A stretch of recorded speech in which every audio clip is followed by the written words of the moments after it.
Hey, welcome back to an episode of Inscription Podcast. I'm your host, Juan, and as always, my co-hosts are with me. Hey, Trip. Hey, we did it. We're back. Welcome back to the United States of America. 2022 never looks so good. Am I right? Sure, whatever. We had to take a week off because of a lot of reasons. So sorry about that, you guys. But we're back, and we're talking about the fall anime we watched, which is honestly not really that much. But could hey, have been a lot more. But it's pretty good. Like, you know. Yeah, hey, fall anime, pretty good. It's small, the four. But it's really strong. You know, like it's small like and strong. Small and strong. So kind of like Bochi. Kind of like us. Yeah, kind of like us. Small and strong. Yeah, man, it's really nice to be back to recording. You know, I took a break because what happened? I had to leave. You left early. You did your own thing, your solo podcast, which I listened to. My own thing for a little bit. I really enjoyed it. I thought it was really good. Really? I haven't talked to you about it. Yeah. Yeah, I haven't talked to you about it. Yeah, I had a good time. The only thing that happened was you had background music on. I was like, oh, cool. I knew there was gonna be background music playing. And I was like, this shit's too fucking loud. I was like, what the fuck? There was a point where it was just like, Trip, here's the thing. Had it at negative something.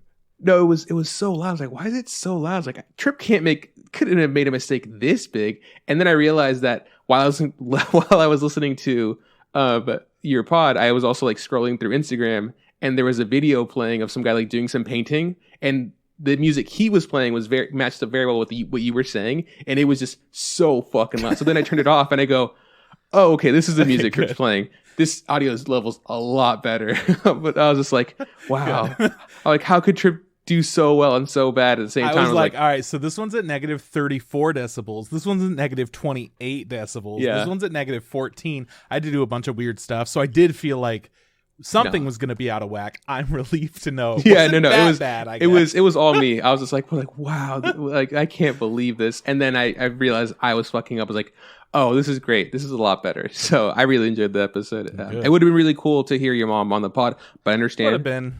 You were on vacay. You know, it wasn't worth it, man. It's hard to get in the mode. You know. Yeah, I mean, mostly it's like, we would have talked about the next season of Chihaya Furu. We watched a good handful of episodes, but I realized during that like few hours that we watched, we weren't really talking a whole lot. We were mostly just watching and talking about things in between. And with pretty much anything else we could be enjoying, we could be having a conversation during it. So I didn't want to limit ourselves from having to read the entire time and stay focused. And I just kind of shifted. I mean, I was there for a week. I haven't seen my family in a year and a half. It's my 30th birthday. All that shit's going on. And I shifted and decided not this time. I don't blame you. Damn you, Mom. It was good. I really enjoyed it. Whether or not we have a mom on the pod, anytime soon. It was still a good episode. I had a good time listening to it. Yeah, but how was Chihaya Furu season 2? Did you enjoy it or? Well, I haven't finished it yet since I was watching it with my mom. I haven't picked up since. But okay. I remember watching the first episode a while ago and going, all right, well, I'll get around to this later. And then we rewatched it, and it still took a few more episodes, but then it immediately was just like, we're in the middle of a tournament already with new characters and stuff. And I'm like, oh, okay, cool. This is like very fast paced. It's getting there. And I don't really know where the season's going to go with it starting out in the middle of a tournament. And it's pretty much just continuing that way for a little bit. Everyone loves season 3 and says season 3 is the best. Yeah. But I'm feeling like the pacing of 2 is pretty enjoyable, so I'm really excited to see more. Well, that's good, because I remember you telling me that like you got into it because you heard how great season 3 was. So it would suck for season 2 to kind of suck, and then you have to wake your way through it just to get to season 3. Yeah, but it's good that you liked it. Yeah, that's good. Good. It's very good chill to hear. And the rest of the chill session, I mean, honestly, there's not a lot that we did in Arizona. It was just me like hanging out, watching stuff, talking to my mom, eating food. We did a little Christmas exchange. It was fun. It was chill. You eat traditional Arizona food. I remember you sent me a photo. You're like, because I was in Mexico, I was eating much Mexican food, and then you sent me a photo of your American stuff. I was like, God damn it, I'd kill for a fucking tater tot covered in, ranch dressing or whatever it was. Yeah. It was some burger place that had like all these crazy French fry things too, like these very elaborate French fry dishes. It was delicious. Lots of good stuff. Yeah, there was like a corn and French fries one. It was kind of like an elotes thing. It was really good. Yeah. No, I don't know how you vacation, but when I vacation, I absolutely prioritize food. So like, that's all I do. Yeah. Doesn't matter where who I'm with or what, like, we're going to go see this awesome concert. Don't give a shit. Where are we eating today? Where are we eating tomorrow? When I went to Hawaii with my family a while ago, like 6 years ago, we all had different ideas of what we wanted to do for the vacation. I wanted to see a bunch of cool shit and eat a bunch of good food. Mm-hmm. And my sister didn't want to see a bunch of cool shit. My mom didn't want to eat a bunch of cool food. My grandma didn't want to drink water. You know how it goes. Yeah. But my entire motive, I was like, I'm going to get Ubers to places. I'm going to do anything I can to get food here. Just try everything different. And for the most part, I was able to convince people to come along with me and do stuff like that. So that was okay. But definitely went there expecting like, oh yeah, I want to eat a bunch of local Hawaiian food. I want to just have a good time experiencing that part of their culture. Other people just wanted to hang out at like the house. Do nothing. Okay. Yeah. Lame-os. Whatever you want to do, man. Let's go get some food, dude. That's what I'm all about. Yep. But yeah, I had a good time in Arizona. Not a whole lot to report back about that. It was just my 30th birthday. Just hanging out with my happy family. birthday. Everyone's doing good. Everything the big 3-0. Yeah. You sent me a what was it? I think you sent me a snap and it was just like something about you being 30. I looked at my time because I was at a different time zone and I was just like, You're not 30 yet, you fucking liar. And you're like, no, and you're like, I am in the, because you're in Arizona, like it was the future. I was like, oh my god, he is 30. He's in the future. Dude, big 30. I was today's my brother's birthday. The day we're happy birthday, Jose. Yeah, happy birthday, Jose. And I was like talking to him. I was texting him, and I was like, oh shit, you're 27 years old today, right? And he was like, yeah. He's like, dude, and I was like, how old am I? Like, and I was like, I had to like think about it. I was like, because our ages, yeah. And then I was just like, let me bring out the calculator real quick. It was early, and I was just like, cool, I'm 28 till September, and I'll be 29. It's like, yeah, nice. It doesn't matter. Your age doesn't matter anymore. And since we're talking about birthdays, Courtney's birthday's tomorrow when this pod will. Happy birthday, Courtney! Happy birthday, Courtney. So, anyone else? Yeah. Who are we at? Yeah. Anybody in the chat? Is it your birthday? Happy birthday to you. We are a holiday podcast, and the biggest holiday of them all is our birthdays. So, nah, man, national holidays. Yeah, cool, man. So okay, I guess we're talking about you, so let's keep it going. Let's see what you got to say. What else you do? What you been up to? Zona. Yeah, the flights were birthday. fucking crazy. It was the start of Omicron stuff happening, right? And in Sacramento, there were a few people that weren't wearing masks. Mm-hmm. And in particular, it was this couple that weren't wearing masks. And this old woman turns around to them and I was like, hey, let's go, Brandon. And then they were like, what? And she was like, it's a code. It's kind of like a code thing. And they were like, oh, let's go, Brandon. Yeah. Oh. And she took off her mask. After that, and she wouldn't stop talking to them, and they looked like they just did not want anything to do with her. But it's like, bro, you fucking invited her with your like, oh yeah, up as over the loudspeakers, like, you must wear a mask. It's against federal policy to not wear a mask, or like whatever. I don't know. I said some shit over and over. Yeah. But then when I got to Arizona, the Phoenix airport, bro, no, they were just like, it was like a 1 in 3 chance that somebody's not wearing a mask. It was nuts. Wow. And it remained that way. Once I on the flight back, it was the same thing. I was sitting next to a Russian family just waiting for my flight, and they were all wearing masks underneath their chins.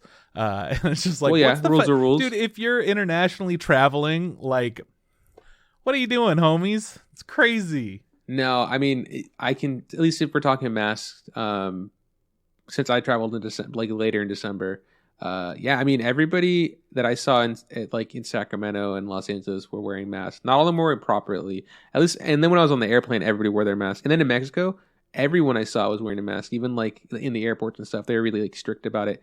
But I mean, like in Mexico, if you don't follow a rule, like the beat you, throw you in jail, and like steal your house and your children. Yeah. So it's like you got a lot more all to the lose good over stuff. there. Yeah. So they're like a lot more strict, and like their cops are holding like AK-47. So it's like I'm not gonna fuck with that. But yeah, once I got to like where I was spending most of my time, like in my parents' like hometown and stuff, no one really wore a mask. So I just kind of wore mine, and like when I went into stores, my parents wore their masks and stuff. But like people didn't really care. So it's shitty, Weird. but I don't know. Anyways, okay. So when you said the "Let's Go Brandon," like what the fuck is that? I saw a video and someone was explaining that to what it means. It goes like, oh. It isn't it supposed to be like a code for fuck Joe Biden? Is that what that one is? So what happened is it was some NASCAR shit, and people were saying fuck Joe Biden, and then some like reporter or something said, "Are they chanting 'Let's go Brandon'?" They were like interviewing somebody named Brandon, maybe, I don't know, who fucking knows. So anyways, it became code for fuck Joe Biden. And it's like, bro, just say fuck Joe Biden. Nobody gives a shit.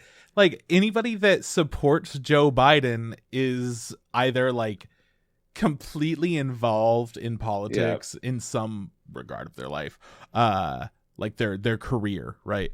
Or they're a little unhinged. It like, seems interesting. Why support a politician like that? Who cares? You're our president. We should be critical of everything that you do.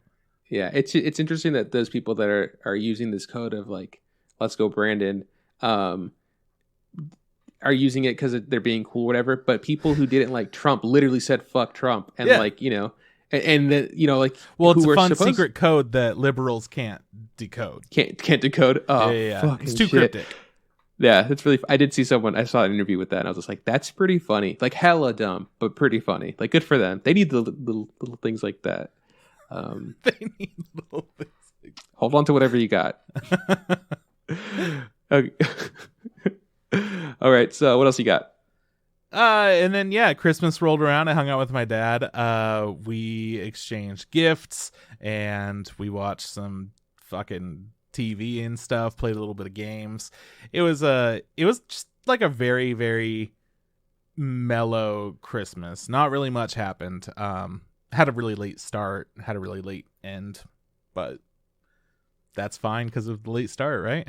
Yeah, and for then New Year's rolled around, and I still like didn't want to make plans or do anything. I felt like I was doing a lot of traveling around my birthday, which isn't something I normally would like to do for my birthday. I'm not a big fan of travel. As a large person, getting on a plane, usually not my favorite situation. My knees are always pressed up against the seat in front of me, and then when I'm off, my knees are like really red and ugh. Like chafed. And what I also don't like about being larger and like going on a plane, the look that you get when you sit down. People are just like, "Oh, I'm stuck with this guy," and I'm like, I can't help whatever, man. As I put my belly in the seat next on to them, me. Yeah. Can you hold my tit, please? Just hold this for me. No. On my flight back, my last flight from LA to Sacramento, I got in it was like my seat, and I was like, cool, I'm a big guy. Hopefully I get someone skinny. I got a guy even bigger than me, and I was like, oh damn. And he was in the in seat, and I was like, well, go ahead. And then it was a fucking chore to see him get in there, and I felt really bad because like halfway through I was just like, fuck, I should have just gone in there, and then I realized he's already halfway through. It'd take him so much time to get out. I might as well just let him get in there. It was a lot of work. And then he had to pee 10 minutes in the No, flight. he didn't pee. I was so happy he didn't pee, but he did make me hold his man penis. So. Oh, yeah, okay. he's like, hold this for me. I was like, I used his little pillow as I waited. Oh man. So New Year's, what did you see? New Year's, I didn't want to do anything, so I didn't do anything. But the day after, on New Year's Eve, I didn't want to do anything, so I didn't. But then the day after, on New Year's Day, I put together a little Minecraft hardcore session. It was chill. It was fun. I thought Sierra was going to be there, but then she didn't respond to the text. Dude, yeah, I'll tell you. I'll talk about it. But and then on the day after, I went and visited our friends Kate and Abe because they are leaving for Michigan, and I'll never see them ever again until I go and visit them or they visit me. That's super cool. Yeah, I know that they're leaving. That's dope that you got to see him before. Baby, and he wasn't afraid of me yet, so that's pretty good. As a large man who has facial hair and long hair, I confuse babies. You know, they don't know what I am. Yeah, I know that on the pod we were talking about trying to guess the baby's name. Baby's name has been revealed. Mm-hmm. Is it Kieran? Yeah, dude. Good memory. I was wrong. Like I know. I remember I told Sierra that like I sent her a text. So like, this is my guess. Let me know if I'm correct when the baby's born. I was not correct. It's Kieran, right? Yeah. I think I guessed Killian. I think that was my guess. Oh yeah, which was close. But not the right name. No, yeah. They both have a k sound in it. They both have K's and I's. Yeah. And E's but just not, and A's. Not in the right order. And an N. Mm-hmm. Mm-hmm. Yeah. But yeah, so that's super cool. I'm glad that you got to see it was nice. Yeah, we Abe hadn't finished watching Avatar: The Last Airbender, so when I got there, we all watched Sozin's Comet, and we got some like ramen. I got tonkatsu. You know, just a good time. They showed me Ted Lasso, so I've been watching a bunch of that. I showed them stupid stuff on the YouTubes. They showed me stupid stuff on the YouTubes. Just, you know, solid chill sesh. That's nice. Yeah, and I don't know, man. The rest of my time has been spent bullshitting around, watching some animes, watching some YouTubes, playing a little game called Inscription, which I don't know anything about, and I've only played 4 hours, but I guess it's a very in-depth, spoiler-heavy kind of game, so I won't be saying much about it, but it's been really enjoyable. It's kind of like a dark card game. Like, it's a deck-based card game that's kind of randomized, but then there are also, like, other elements outside of the card game, or there are more like dark things that keep being introduced to this game that make it feel like there might be something more going on that I don't really know. It's interesting. It's pretty cool. Yeah, and chilling, playing Final Fantasy with the homies. Having a good, very chill time. Lots of Pokemon. Lots of Pokemon too. Yeah, Pokemon you said you and Sam are playing Nuzlocke randomized Soul Link, of course. Of course. Yeah. Easy. How far are you into the game? So what actually happened is the first time we were playing it, because we played it twice now. The first time we were playing it, we had a lot of trouble. We got to a point where we were down to just 2 Pokemon apiece, and then we were going back. We stopped there, and then the next time we started up, we went back to the towns. We just got our like fishing rod, so we fished in the towns that we hadn't seen any Pokemon in yet. We were collecting them up. Everything was really exciting and really fun. We were at a pretty good point. We were just like training our Pokemon, leveling them up a little bit, and the Zimulator crashed, and we hadn't saved the entire time. And because we had lost Pokemon and got Pokemon and all this, we were like, you want to just start from scratch? Why don't we just start from scratch? Because it feels weird to go back and like just replace the last few hours that we played or whatever. So we started from scratch, and we've been having a good time. One of the issues is you can't have the same type of primary type of Pokemon. So if I have a flying, then Sam can't have a flying. And if he has water, I can't have a water. When I started, I caught a Caterpie, leveled it up to a Butterfree, and then I found a Butterfree in the wild that I had to catch. So we might use a different combination of Pokemon. And then I just caught a Metapod, so I have 3 Butterfrees, none of which that I can use because one of my best Pokemon is tied to a bug Pokemon on Sam's team. So I can't use any of them until we lose our 2 that are really good. It's just Jesus. Like, all right, a whole bunch of backups. So we've been severely limited with how many dudes we can have with us the entire time. Limited type coverage and stuff like that. It's been really wild, really exciting and fun. Pretty devastating when you lose something, because it's just like, well, that means your Pokemon's dead, dude. We both just lost one. Yeah. Or when you look over and you're like, what happened? What happened? And then you realize everything happened and you have to get rid of one of your favorite dudes. It's rough. It is a rough game. I love it. Yeah. No, it sounds like fun. It sounds like a lot of work, though, but that's cool. Yeah, it's been a blast. I haven't been doing anything else. I've just been having a good time with all my medias. I haven't been hanging out with anyone or doing anything cool like that. I think, yeah, I saw Spider-Man. We haven't talked about that. No reason to talk about it, let's be honest. It's a really fun, good Spider-Man movie for people that like Spider-Man. And if you don't like Spider-Man, you're probably not going to like the movie. Yeah, get the fuck out of here. Spider-Man, it's going to be one of your favorite Spider-Man movies. Yeah, it was good. It's broke $1 billion or something like that worldwide. Yeah. And I think there's also like a huge linkage as to like, an uptick in COVID, cases because of it. And it sucks because it's such a good movie, but god damn it, people, take care of yourselves. I was so meticulous choosing, because I had just gotten back from my flights after this Omicron bullshit. I have my booster and everything, so I'm safe. I don't want to get other people sick just in case. So I had taken 2 COVID tests. Went to go see it on the 23rd, and the whole morning I'm just checking to see what theater has the least amount of seats already bought for it. Yeah. So we went to one where there was one other seat sold, and then there were probably like 20 or so more people that came and just bought tickets at the theater. So it was a pretty empty theater. Not too bad, but for sure a lot more people sitting close to other groups than I would have ever expected. Like, why are you guys immediately behind us? Like, there are 400 other seats in here. How 200, whatever. Yeah, 400 seats. Like, what the fuck are you doing right behind us? But okay. People are stupid, so.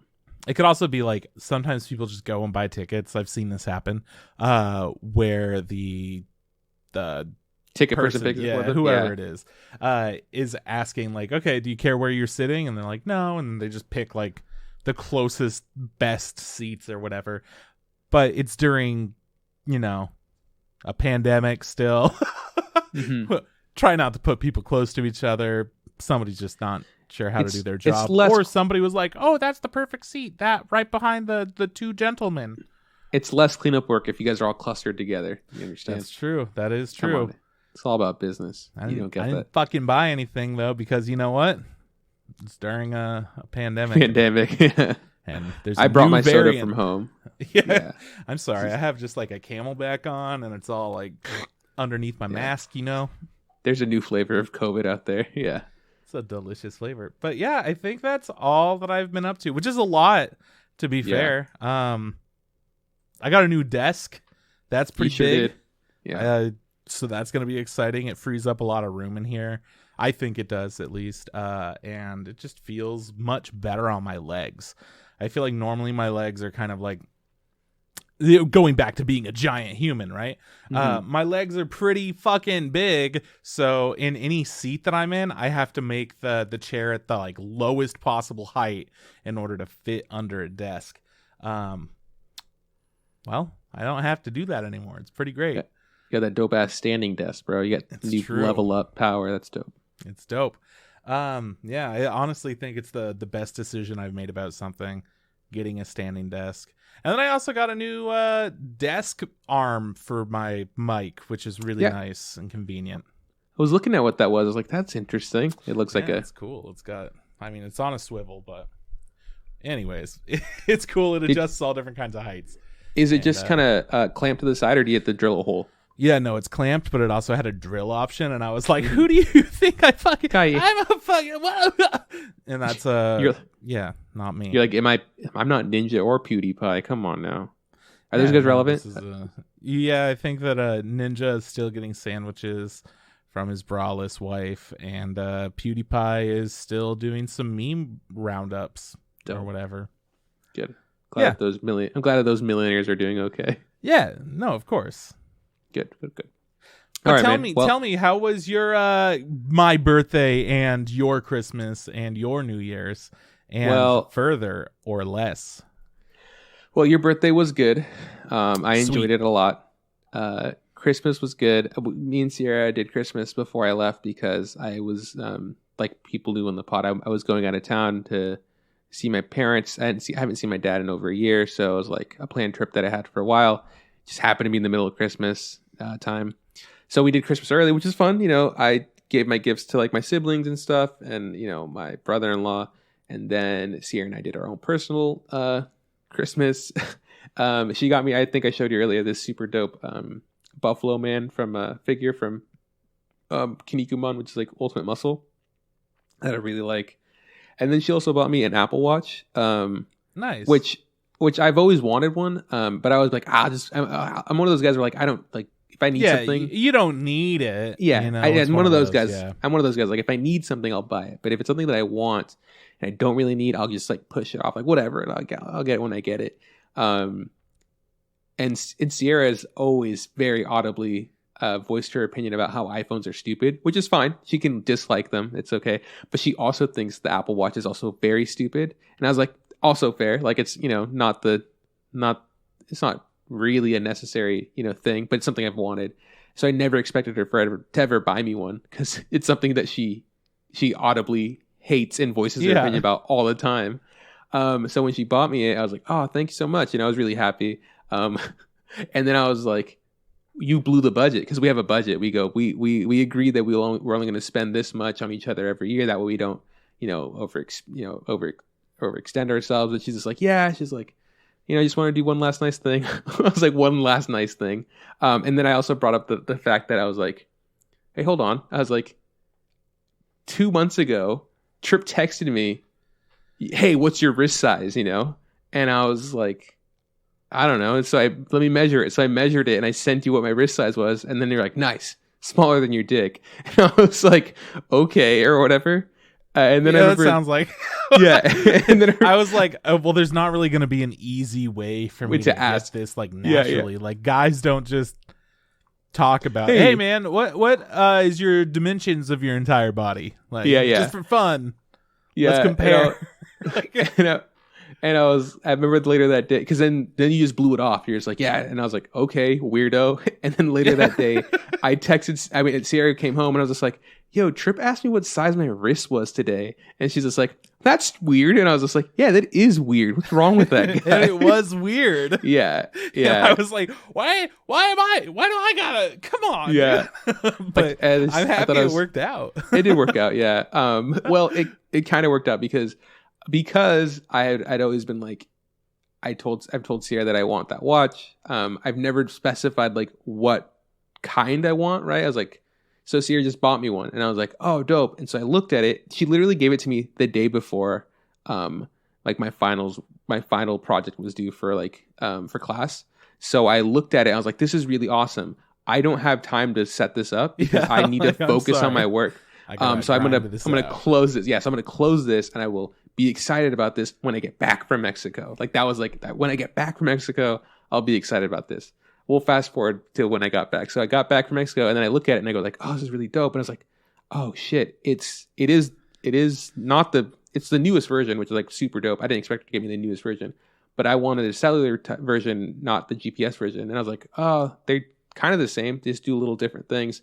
And so then I had to have the conversation with Sierra, like, hey, is it cool if I return this and then just pay the difference for the one that I want? And she's just like, I can't believe that my watch isn't good. And I was just like, oh no. And then she put it on, and I was just like, okay, now that you're done, doing that, like, are you actually mad about me wanting this? She's like, oh no. She's like, I don't care. Do whatever you want with it. Do whatever you want with your stupid watch. Stupid watch. Yeah.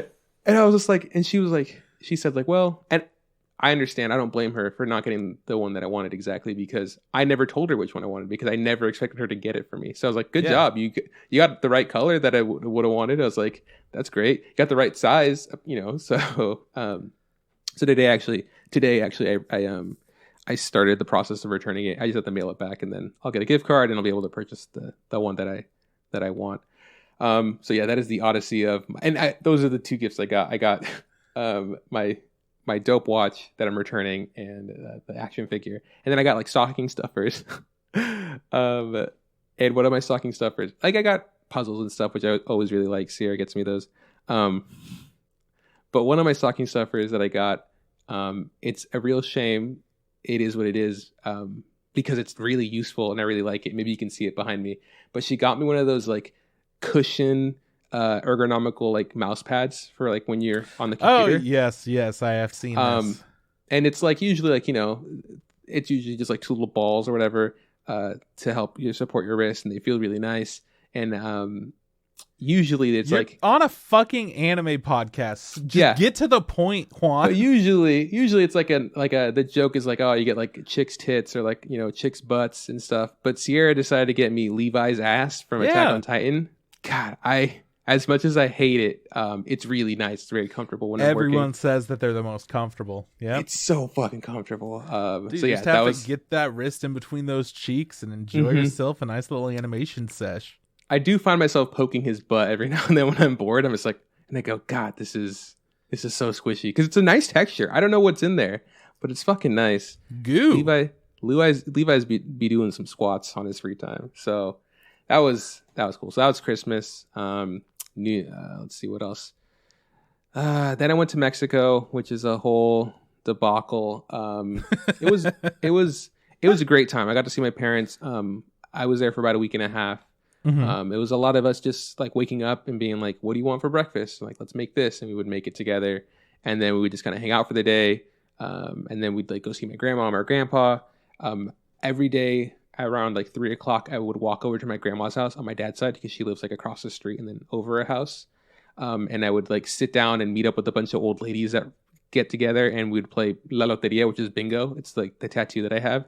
And, we play for like 2 pesos a card or whatever, and we play a game, and we're just like spreading money around. And every day I'd bring them like cookies or like cake or like little chips and stuff or drinks, and they're like, it was really fun. Just like it, I mean, for like another person who wants like adventure in their life, it would sound super boring, but I had a great time just like playing bingo with a bunch of old ladies who were just like hooting and hollering about like how fair the game was, and they're like fighting over 2 pesos or 3 pesos. I'm just like, guys, this is bullshit. Like it doesn't matter. I'm just here for fun, Which that's their version of fun. Half of the fun is bitching about stuff. I love that. It's so funny to me when people are that way. What's really funny is that they made me the money guy. So whenever they put the money in, I had to be like, did everybody put their money in? I'm like, okay, you put yours in, and then I had to split it up into 2 piles because we would play like bingo and then blackout, right? Those were the 2 games we'd play. If the money ever came up short, I had to replace the money that was missing. And since I was from out of town and had like a sack of just pesos, they didn't care to cheat me out of a peso. They'd be like, no, I put my money in. Like, no, I put my money in. And they're like all arguing and fighting. I'm just like, guys, it's okay. I'll just put in the money that's missing. Don't worry about it. And like, you shouldn't have to do that. It's like people are cheating here. I'm just like, these fucking bitches. They've been playing with each other for years. And they still are convinced that everyone's cheating all the time. What's the point, man? If you I don't can't know. Trust the homies that you're hanging with, like, what's the fucking point? It's so funny because there's like there's a one game they were playing, and the only card that was missing was the hand. And then like the lady that was throwing the cards, she won that game, which is happens. There's the odds are you winning is fine, especially when there's like 5 of you playing, right? But then like, 3 people that were playing were like, I was waiting for the hand. Where's hand? And usually you show the rest of the cards, like these are the cards that were left. And the hand was missing. And then an uproar came. Like, where the fuck's the hand? It's fucking giant, massive brawl. And then she left. Like, she's like, we figure it out. We found the hand. She left for the day. And like, as she's walking away, like the people that are left, like there she goes, that cheating bitch over there taking the hand out. And I was like, oh my God, these fucking, they have nothing else going on with their lives. But it's amazing. It was just such a fun time. You're just part of such a unique experience after that. And, like, all right, I guess we're vicious about this now. Oh yeah, okay. My aunt from Vegas came down there. She was spending New Year's there, so I got to see her for a couple days. And I was talking to her about Loteria, and she's like, "Don't you think it's fucking nuts that these bitches are just always fucking cheating each other and fighting each other all the time?" I'm like, oh my God, like you see it too. She's like, oh yeah, like it's ridiculous. I was like, they're like best friends and they're fighting over like 10 pesos or like 5 pesos. Like, come on, guys, like it's not that good big a shit, deal. dude. That's the fun stuff, man. Yeah. So like I said, so it was a lot of like us eating, making food, eating, watching movies together, just talking. It was just really nice to talk to I talk to my mom fairly often, but my dad not so much. What was the best part about your trip? The best part of my trip, let's see. Okay, well, the best part of my trip was being able to like see my parents and then like give them gifts and stuff. And the one gift that I gave my parents was a framed photo that that Sierra had sent them. And I gave it to my dad, and he's looking at it. And he's like, he couldn't like make it out. He's like, what is this? And then he's just like, I can't give him my glasses. So like get him his glasses. And he's still like, I don't know what is this? And my mom comes over and looks at it.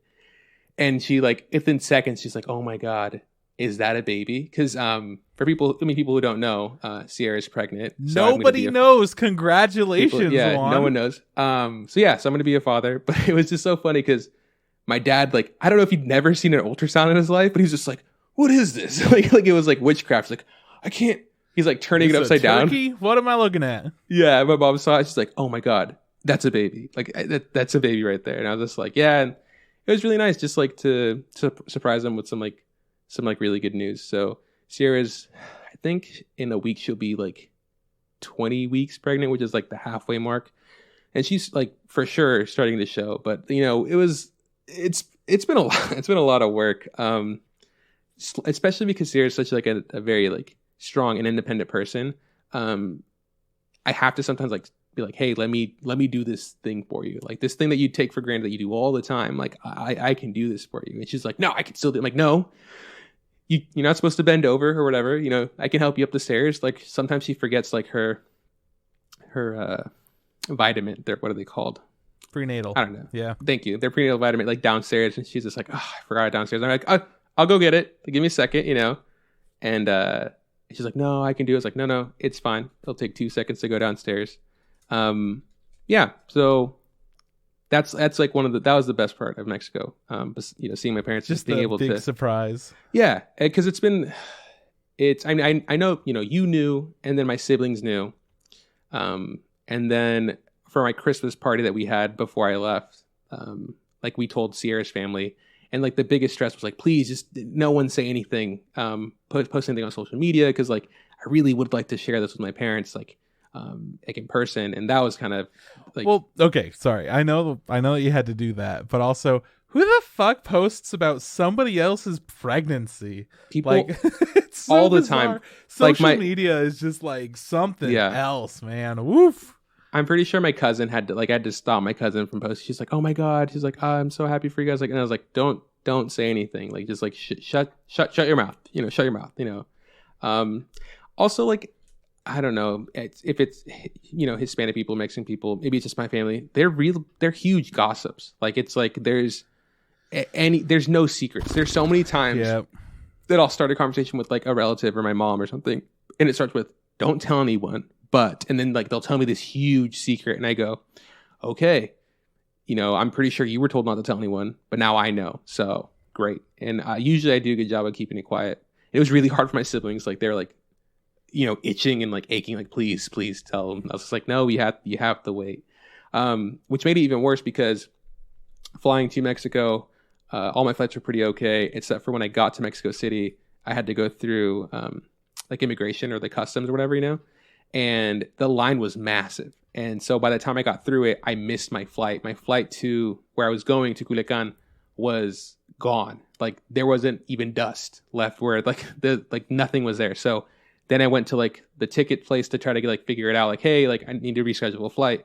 And Sierra got the tickets with Delta, but because Delta doesn't fly out there, their partners are Aeromexico. So I went to them and they're like, hey, I was like, can you help me figure this out? And the guys go, yeah, you bought that with Delta. They need to figure it out. I was just like, okay. It's like, well, where's the Delta desk? Like, oh, it's across the way. So I go across the way and the Delta desk is closed. And then I asked people there, like, yeah, they're not going to be back here till 6 a.m. So I spent the night just like not even sleeping because I didn't want to sleep in Mexico City, the most populated city in the world. And there's like, I don't know anybody there. People, it's, you know, it has a reputation of being very dangerous. I was like, great. So I just didn't sleep. And then I was the first in line for the Delta line or whatever. And the lady that helped me was very rude. She essentially made fun of me for missing my flight. And I was just like, that's fucked up. Like, that's not customer service. And like, I told her, she's like, well, what happens? Like, well, the line was really long. There was like hundreds of people in front of me. And she's like, I'm sure there wasn't hundreds. Like, there was hundreds of people in front of me. Like, why would I lie about that? Why would I say that, you know? Anyways, besides her being a total bitch, she did get me a flight the next day, and then I did get home. to my parents. And then on the flight back, I had I bought my friend a bottle of Hennessy White, which is illegal to buy in the States, but you can import it. It's not a big deal. For some reason, it just doesn't sell in the United States. Like, you can't buy it. It's but if you bring illegal to buy, or is it just not available for purchase? No, it's illegal to buy. It's like not available. It's not that I've looked at it. Aren't Cuban cigars also like illegal to buy? But those if are you also have them, it's like whatever. Those are also illegal to import, though. Okay. Like See, those, I don't know. But people still get them in because they're good and they cost a lot of money. You can sell them for a bunch. But for some reason, it's illegal to buy Hennessy, pure white, and bring it in, from the States. But if you bring it from another country, it's no big deal. Like, no one fucking cares. So I was like, cool. I know that Ryan's never had, because I bought it for Ryan. It's like, I know Ryan's never had this. I'll buy him a bottle. He's a bartender, so yeah, very cool. And I talked to him about it, and he'd never heard of it. I was like, oh, cool. So I was like, in my head, like, I'd be a nice gift. Like, I'll just bring him a bottle. So I went to the duty-free store. I'd never done that before. I get to LA, and I was like, I put my stuff through the conveyor belt, and like the thing goes off, and the lady pulls out the bag. She's like, what's this? I was like, oh, it's a bottle of liquor. She's like, okay, I'm gonna have to inspect it. It's like, no problem. Like, I've seen people buy bottles all the time. So she opens it up. She like cuts the zip tie, opens it up, and she goes like, where's the receipt? And I go, oh, it's in my like carry-on, like my pocket. She's like, it's supposed to be in the bag. I was like, yeah, but it's not. Like, they gave it to me. They handed it to me. She's like, well, it's supposed to be in the bag. I was like, well, I don't know what you want. Do you want me to put it in the bag? She's like, yeah, it's supposed to be in the bag. And so I was like, yeah, what are we, so I was like, what are we doing here? What are you saying to me? She's like, I had to talk to my like her supervisor. She went and came back. She's like, yeah, it's like, because the receipt is not in the bag, if you want to take this, you have to go downstairs and check it. Like it's luggage. I was like, so I have to go back downstairs, check a single bottle of Hennessy, and they're just going to throw it in with the rest of the luggage. And like, there's no guarantee that it doesn't just get smashed. She's just like, yeah. And I have to pay for that. I was like, cool. I was like, just keep the bottle. Like, I don't give a fuck. Like, at this point, like, I don't care. So that was shitty. And then my flight, it's funny. You were texting me. You're like, hey man, how's flying? I was like, it's great. Yeah. Like, and you're like, yeah, man, I've heard like a bunch of flights have been canceled. Like, not here. Haven't heard shit. And you're like, okay, have a good time. Yeah. I'm like, if you say so. Yeah. And then literally like, I'm waiting at my gate, and within like, it was like a couple hours from my flight was supposed to leave. 3 flights just instantly got canceled from that gate. They're canceled. I was like, oh fuck. And then I think an hour later, like, boom, Juan, your flight's canceled. So then I had to spend another night at the airport. And then the next day I was delayed a bunch. I didn't get home till like 4. Probably. Oh, here's the best part. Got to Sacramento.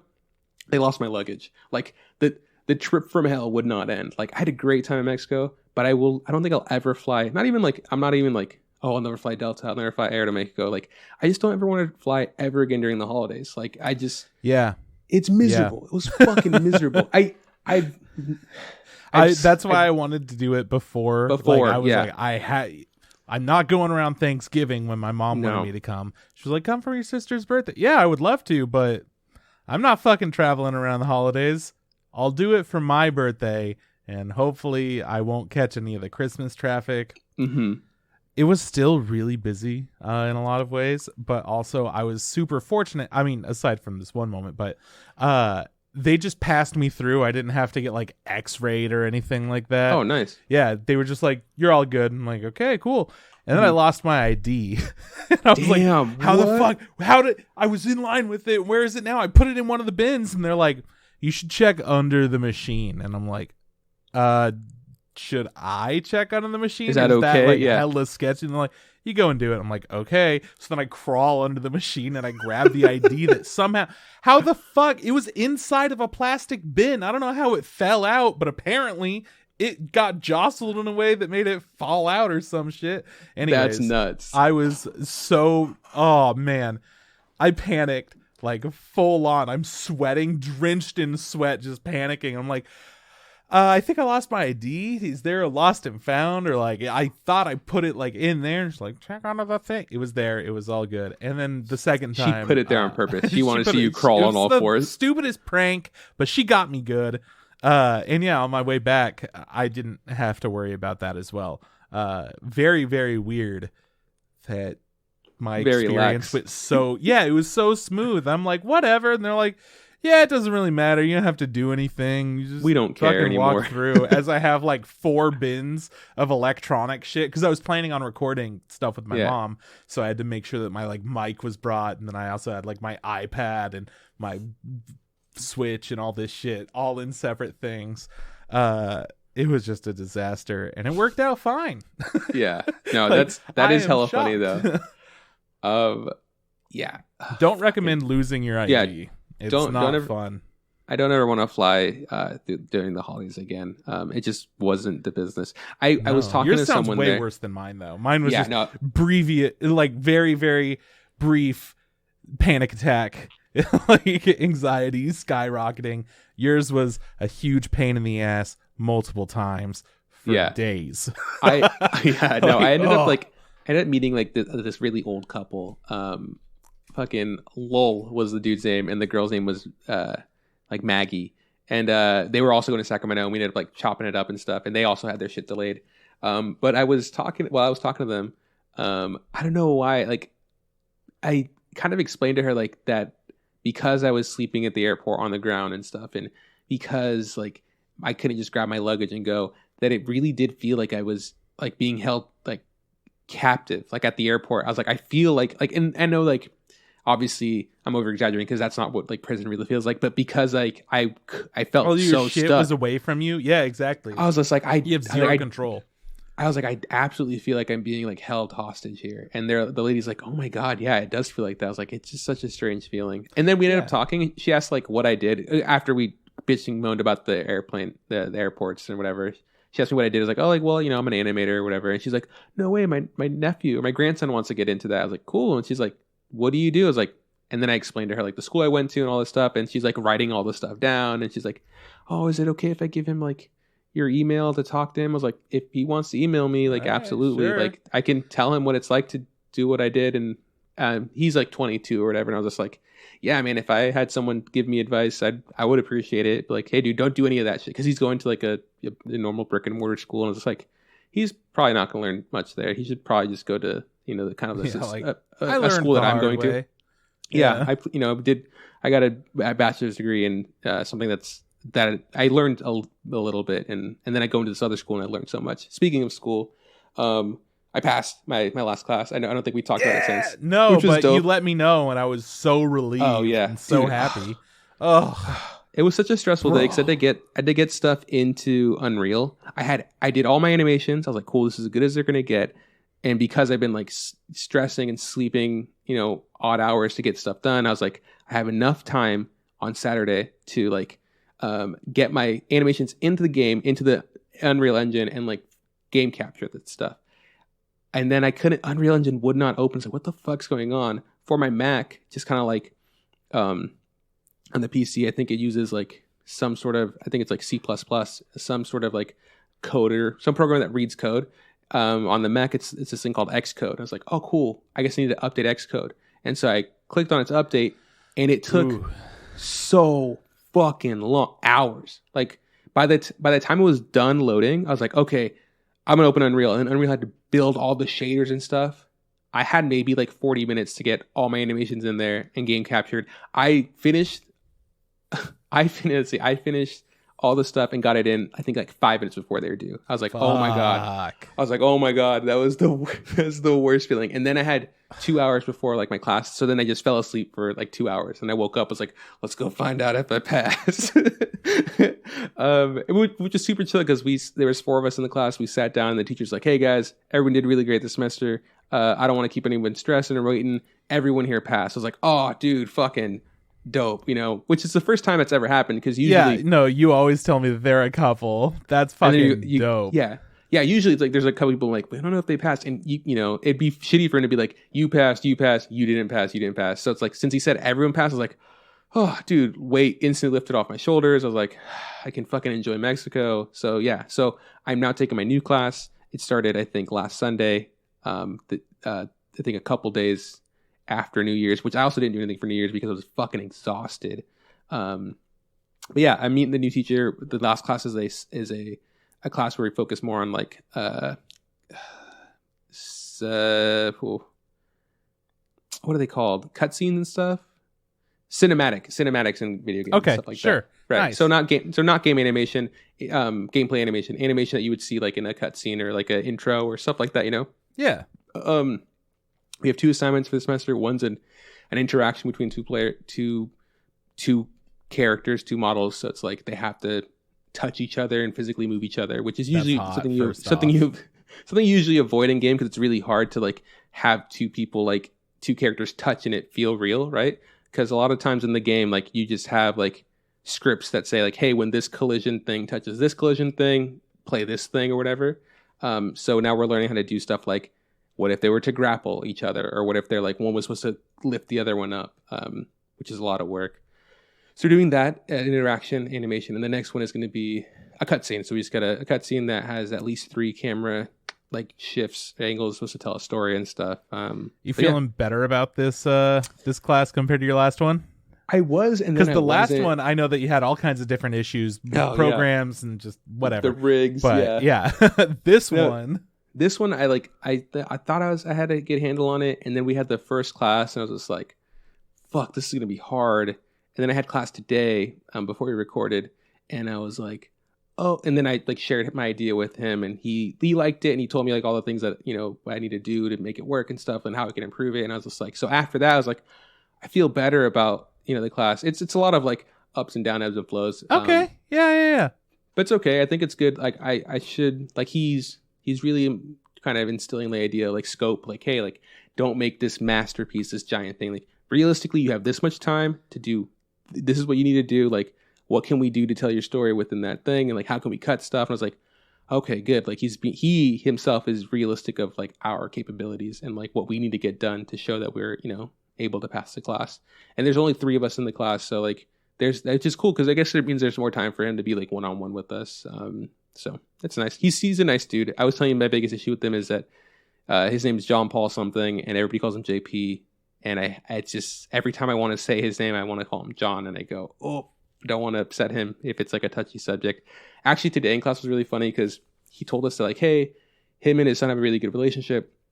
He's been on the since he's been teaching at the school, like he was a baby, so like he would bring him like on the camera and he would teach the class if he had to hold him and stuff. So like the kid is really like okay with walking in and out of the room.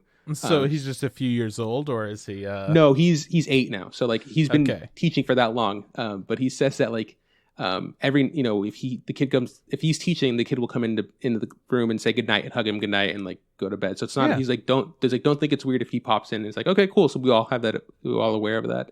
Today he's lecturing, talking about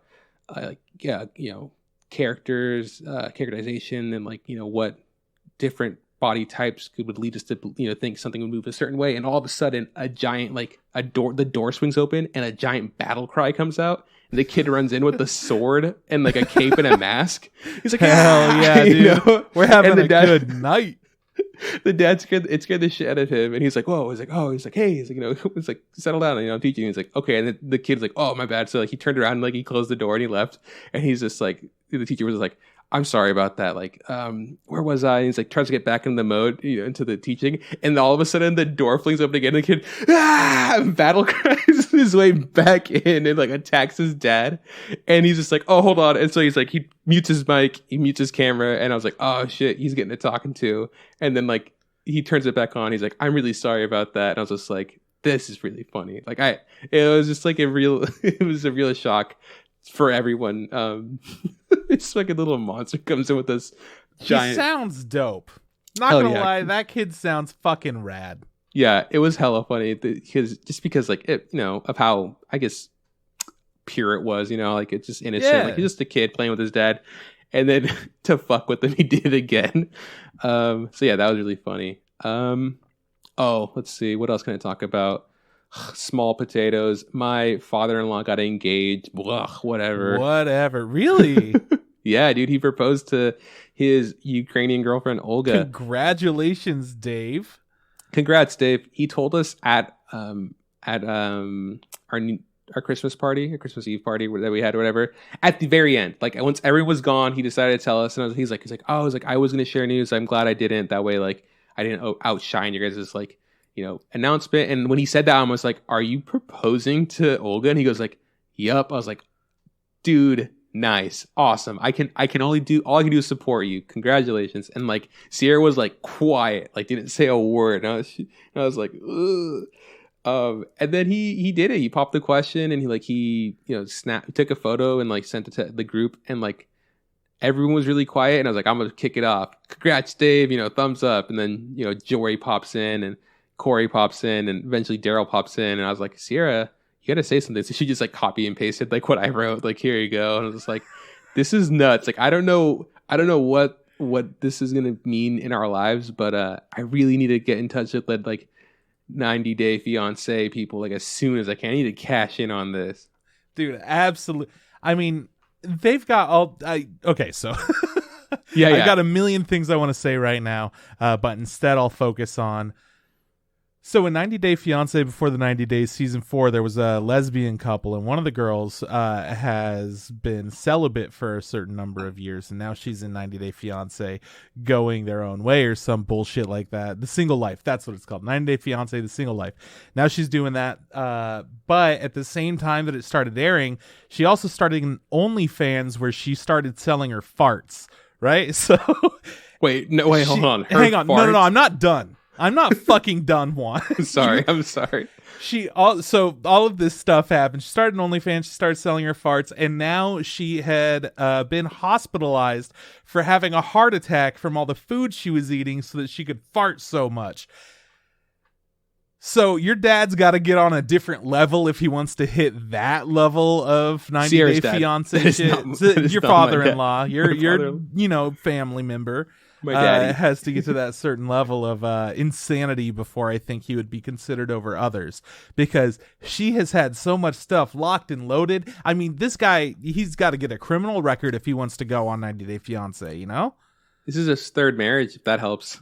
That does help. That's a helpful factor. Keep that in mind. Yeah. Put that on the application, man. It's crazy. My dad really gets a kick out of me telling stories about Dave to him, like the time that he got a fight with a homeless man, So I told my dad this. As soon as I saw the photo, I just called my dad. I was like, Dad, he proposed. So hang on he a said second, yes. though. I do have a question. How do you propose to somebody that lives in another country? Was this done over video chat? No. Okay, I'm sorry. Was this done over a call?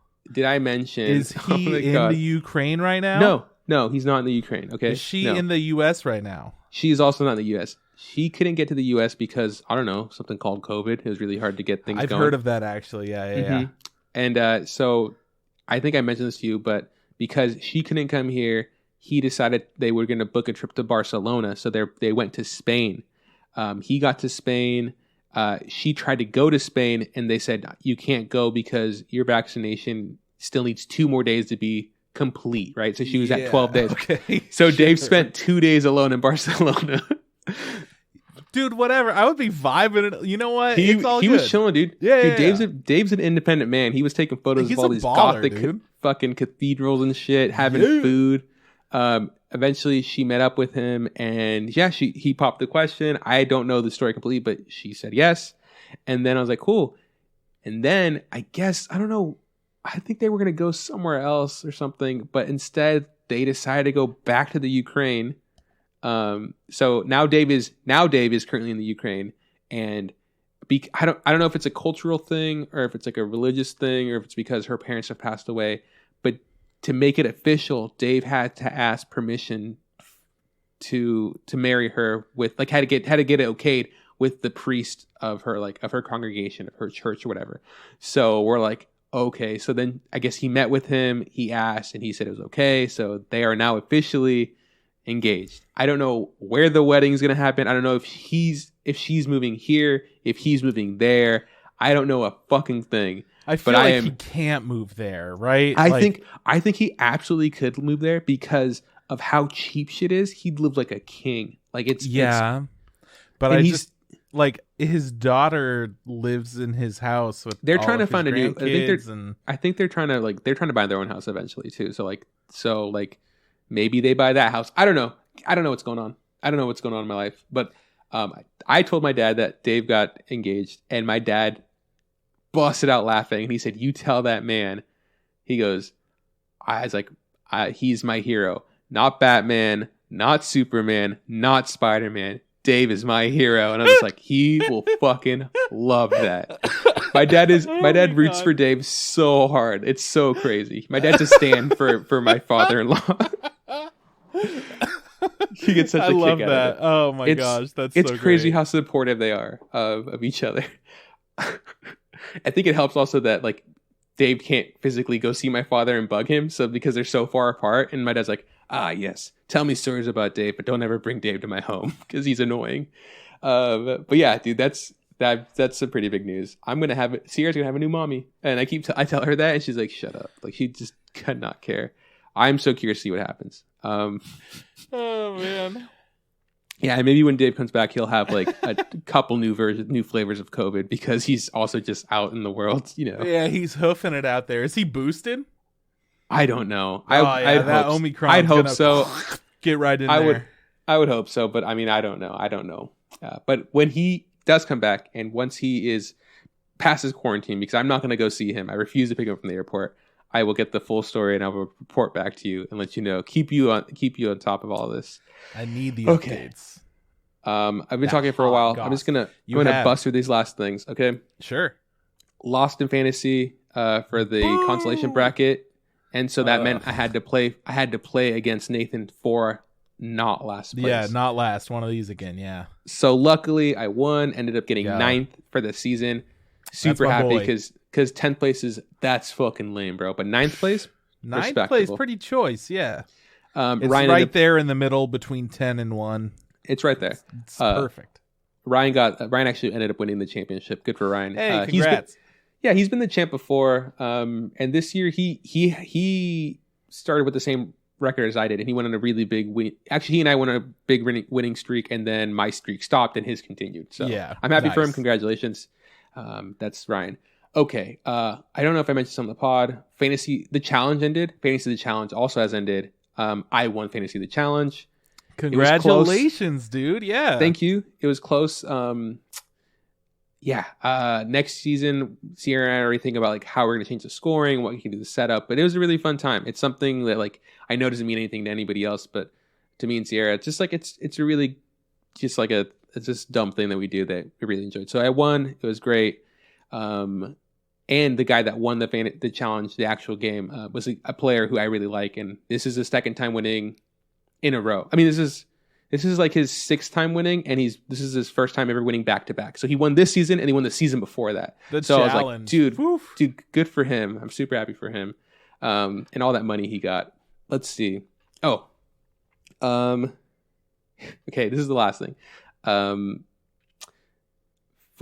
football is over for me, but real football continues. This week is the last week of the regular season. The Chargers are in the hunt to make it to the playoffs. They need to play against the Raiders, which is their division rivals.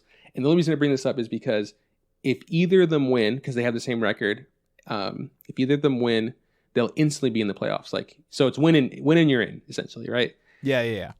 But because the NFL wanted to be super greedy and they realized, this is going to be a really intense game, supposedly, right? We're going to move the time. So instead of it being originally a 1:00 game that wasn't going to be televised, they moved it to Sunday Night Football. Like, cool, division rivals, battling for, the position in the playoffs is going to be super hype. So they moved it to the last game on Sunday night. Because of that, they have created this really small chance that something insane could happen. If the Jacksonville Jaguars beat the Indianapolis Colts, which probably won't happen because the Jaguars suck, but if they do beat them, that means that because of the records that the Chargers and the Raiders hold, if they tie in that game, they could both technically make the playoffs. So if the Jaguars went earlier, or which is early in the day, by the time that the Chargers and Raiders play, they can both decide to just take a knee the entire game and then not play the game, tie 0-0, and both make the playoffs, which would be unprecedented and I think would be super fucking funny because fuck the NFL. They're just trying to make more money, out of, people. But sure, yeah. But I don't know. I don't think it'll happen because no, probably not. They're rivals and they're competitive. It's a real game. But it's so funny because people all over like the sports world are like talking about it's like, oh my god, what if this happens? This could absolutely happen. Like they could just agree to not play the game and then they would tie. And I was just like, yeah, that would be nuts. I don't think it's gonna happen. But if it does, that'd be so. I feel like football is way too competitive for people to settle on a tie. Well, you know. Well, also like if they don't, if they just go 0-0, people gamble on football like crazy. So it's like that's gonna ruin, people that are gambling, their spread, their bookies, all this shit. So it's like it'd be a huge ordeal.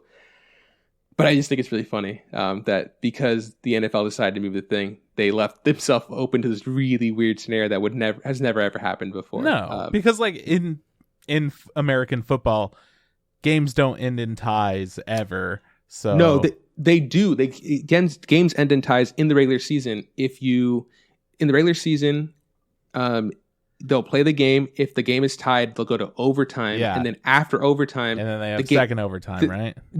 I don't think they do anymore. I think it's done. Yeah, they're just like, cool, that's it. Because like you can tie in the game. You can't tie in the playoffs. In the playoffs, they make you keep playing until someone wins. Because that's the point.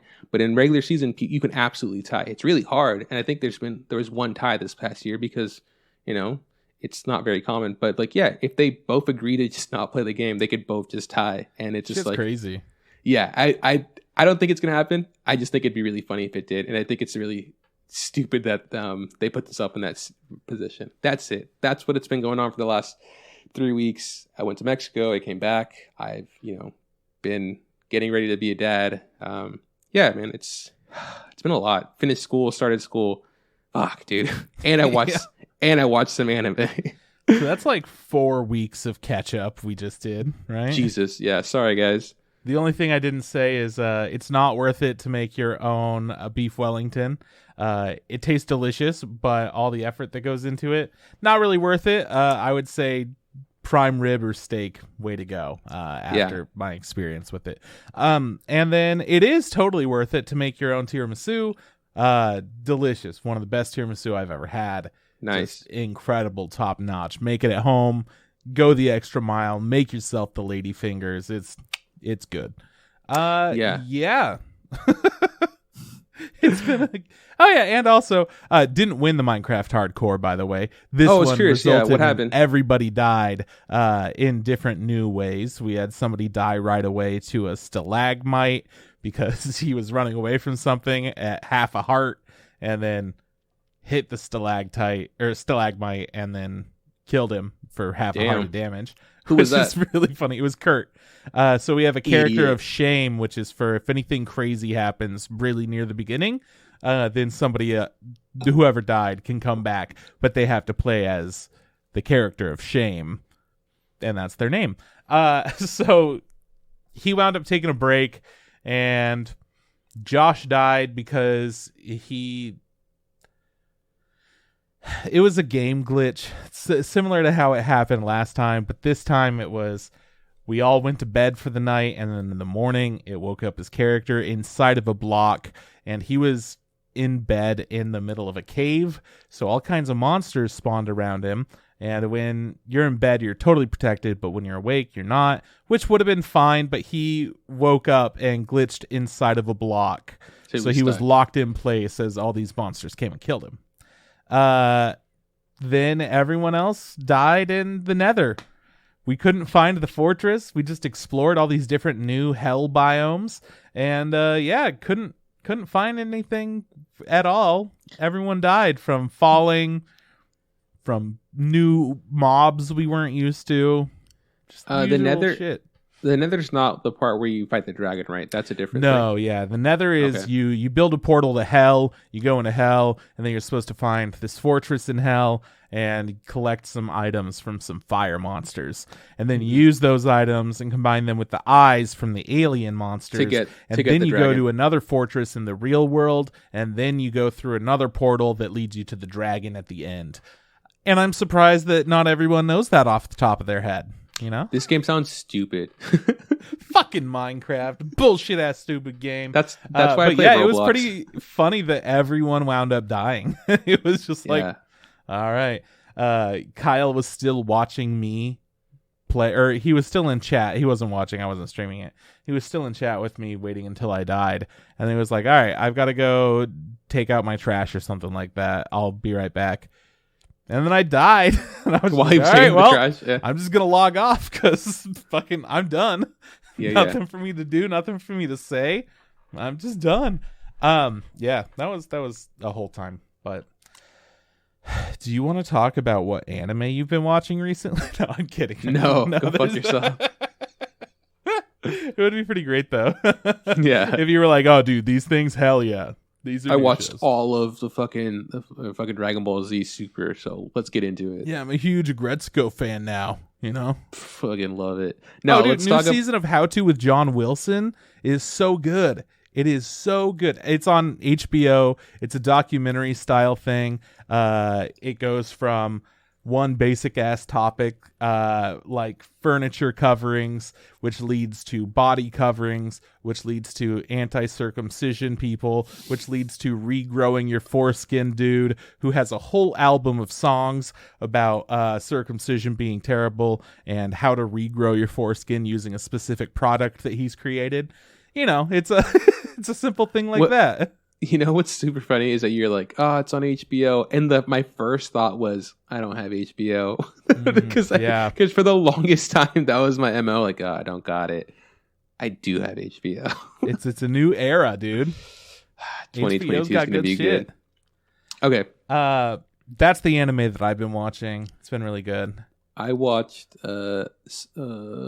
No, I didn't. There's nothing worth talking about that I watched in Mexico. Like movie was, yeah.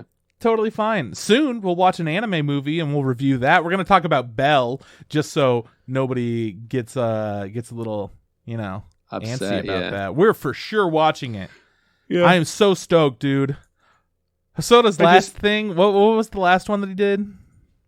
Summer Wars. That's the same guy, right? It's the same guy. That's not the last thing he did for sure. He was. Oh man. I don't even remember, but it's been a little bit since we've seen something from Mamoru Hosoda. The last thing he did was Mirai. That's what it was. Yep. Yeah. Which was really good. That was fascinating. 2018, 17, 18. Yeah, that was I don't know when it came out internationally versus in Japan, okay, yeah, right? For sure. The release date that I have for that just have here, that could be Japan, but yeah, we probably saw it 2019 or something like that. Yeah. Maybe. Who knows? I don't remember. Yeah, because Belle came out July 16, 2021. So, you know, and we're just now getting it. Yeah, exactly. Yeah. So Belle's coming to the US in like a week. It's on the 14th, super soon. I think. Yeah. So everyone get your tickets. It's gonna be so good. Belle looks like it's a music centric version of Summer War and Digimon combined, which I'm into.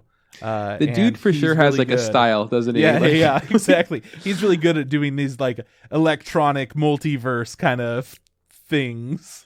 Yeah, this is the but it looks a little bit more time. cyberpunk future for this, I think. Summer Wars, Wolf Children, Boy and the Beast, Mirai, Belle. Yeah, that's this guy, and the Digimon Adventures movies and stuff. Yeah, man. Yeah, he's got style. He's got grace. He's got style. He's got class. So he became the nanny. Yeah. So what's next, man? You actually got news going on, don't we? I got a lot of news for you, but I'll make it fast. You know, we don't have to settle on much because I don't think you and I are very excited about much of this stuff. But hit me with it. Episode 11 and 12. Yes. Episode 11 and 12 of 86 Season 2 are going to air on March 12th and March 19th. They got delayed due to multiple things, so now they have to air after some shows have ended for the winter season, which kind of sucks. But they do have dates. They will be airing on March 12th and March 19th, so that's cool. Good. 86, that show that came out, I think, not the season before that, right? And we didn't watch it. Yeah, it's the one about the like wars and stuff. Yeah, the one that reminded me of like Ender's Game or whatever. Yeah. Ender's reminded me of. Oh. Yeah, where like it was like the lady was she was controlling soldiers that fought elsewhere.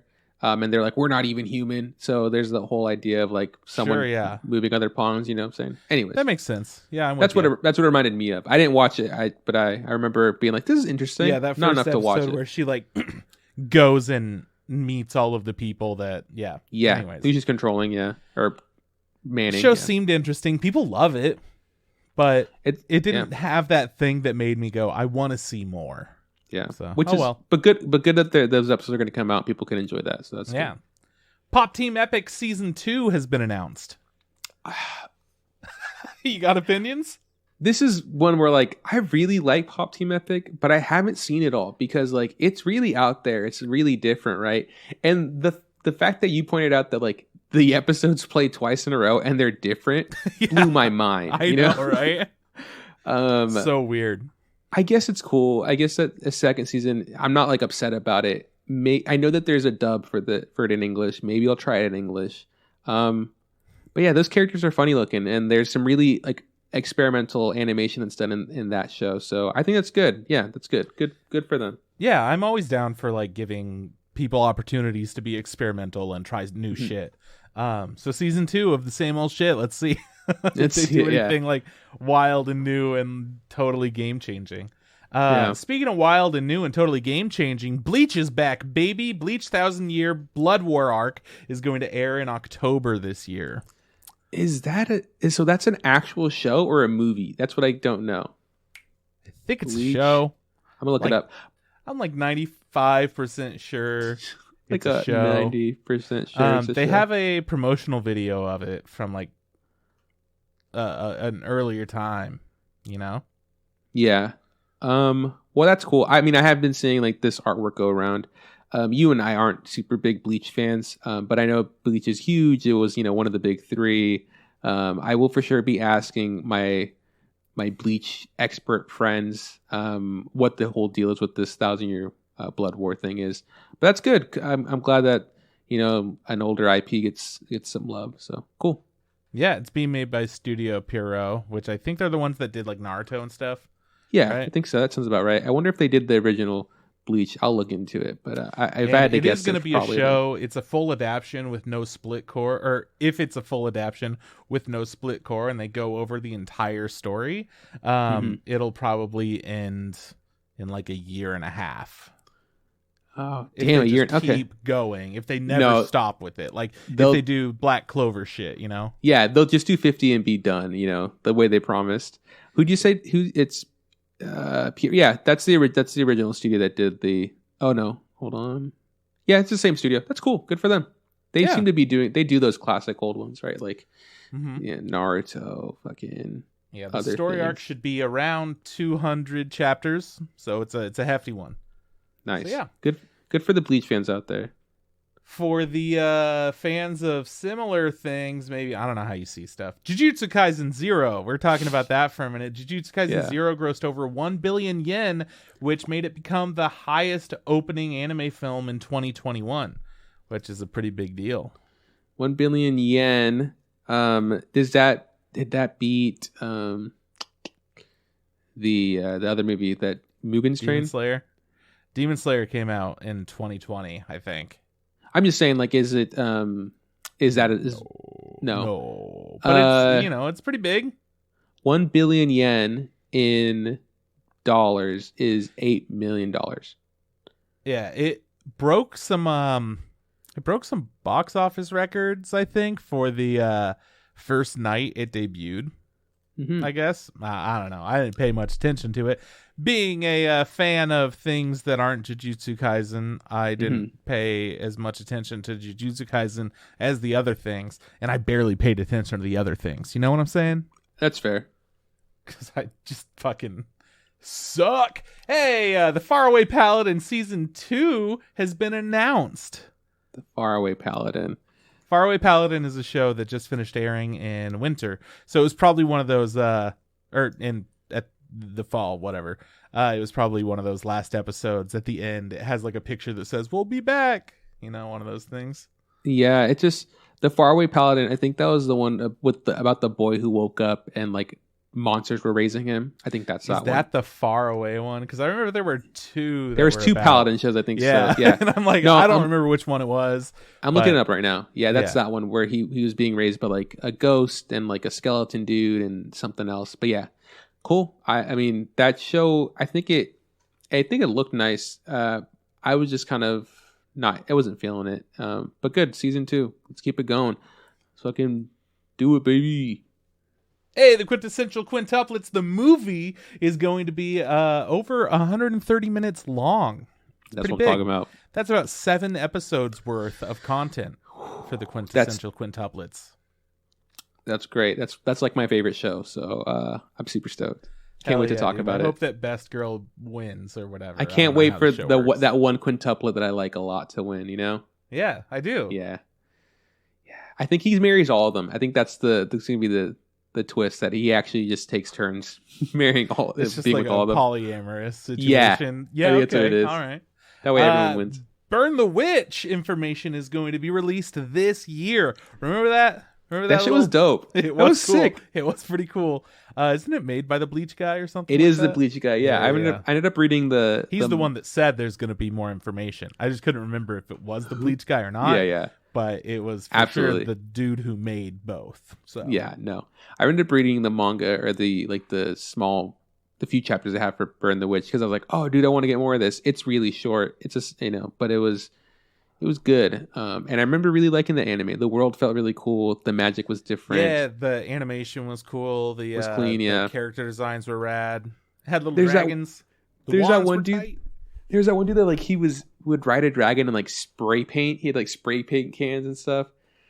Yeah, that shit was dope. Fuck Bleach. Let's watch Burn the Witch.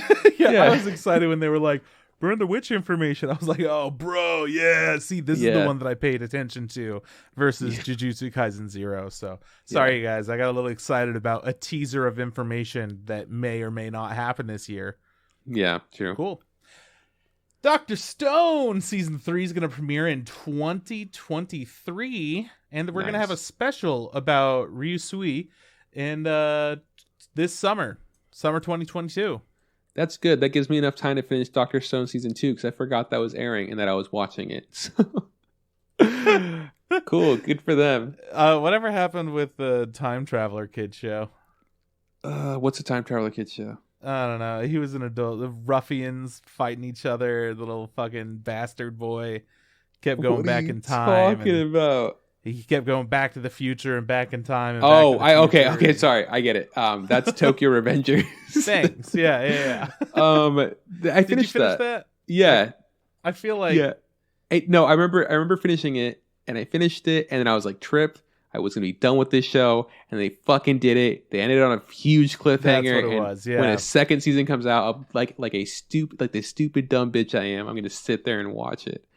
But yeah, this show's not that great. But god damn it, do they know how to end an episode? They're like, hey man, but what happens next week? And I go, but what happens next week? What happens next week?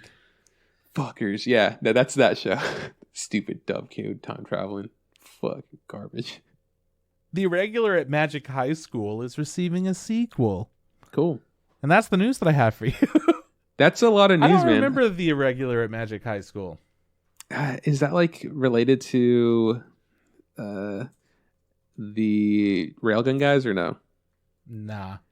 Irregular Magic High School. That one's a certain. If it says a certain, then you're on the right page for that, yeah.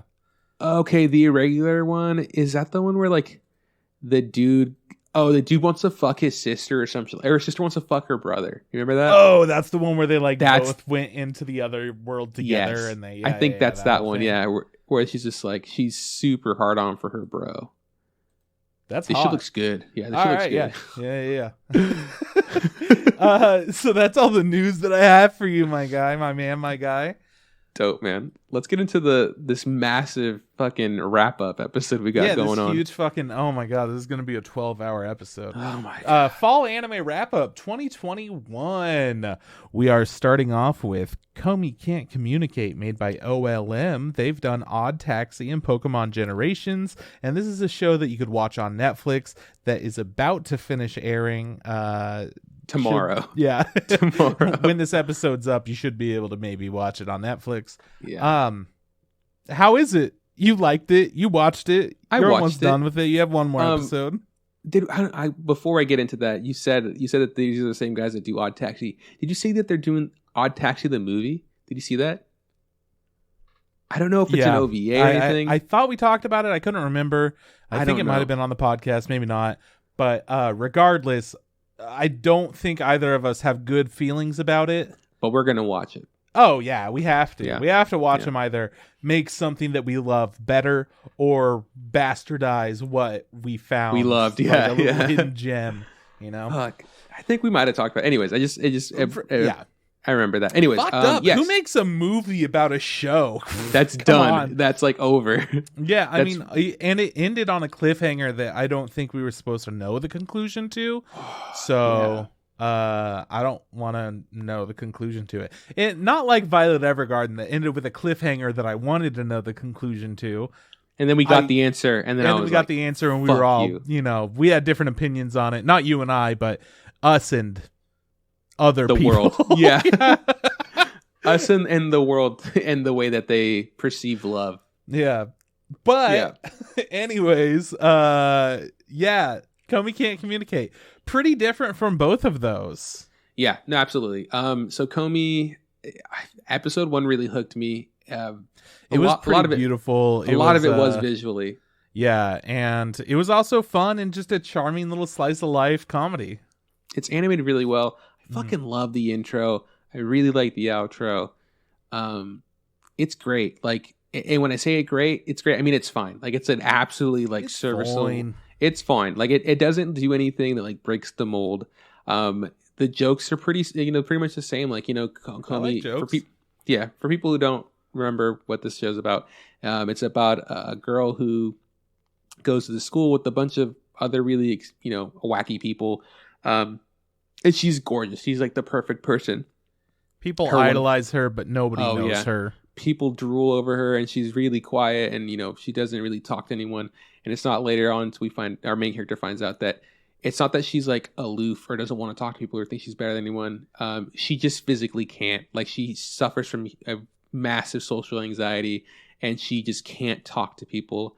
And our main character takes it upon himself to like befriend her and try to help her. And she her one goal is to make 100 friends, right? And he's like, cool, I'll help you do that. So the way they communicate is like notes, and slowly throughout the season, she's been able to say few words here and there. It's become also like, what was your favorite word that she said? Thank you at one point. Or no. What'd she say? She got stuck on this like word. It sounded like a like sound that she kept like it sounded like she was like popping. And it was just to tell the character that the boy that she thought he looked really nice in his not the boy version of a kimono, like and he's just like, I was like, oh, that's really funny because I couldn't guess what she was trying to say, and I was like, nice. So it was whatever that was.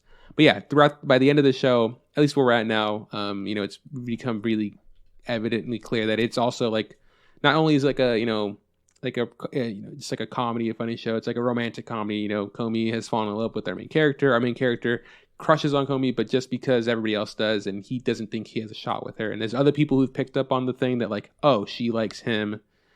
He obviously likes her, and they're trying to slowly nudge them together and stuff, which is fine. I don't think the loves element to this show takes away from any of it.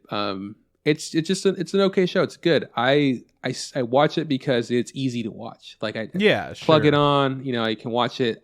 There was a few episodes around episode like 3 and 4, I want to say, that were problematic that I did not really like stuff. Yeah, I almost thought like maybe I should stop because with shows like this you get like fan service and stuff. Like women are drawn in a certain way, and like boys talk about it and stuff, and it's like it's something that you gotta have to deal with.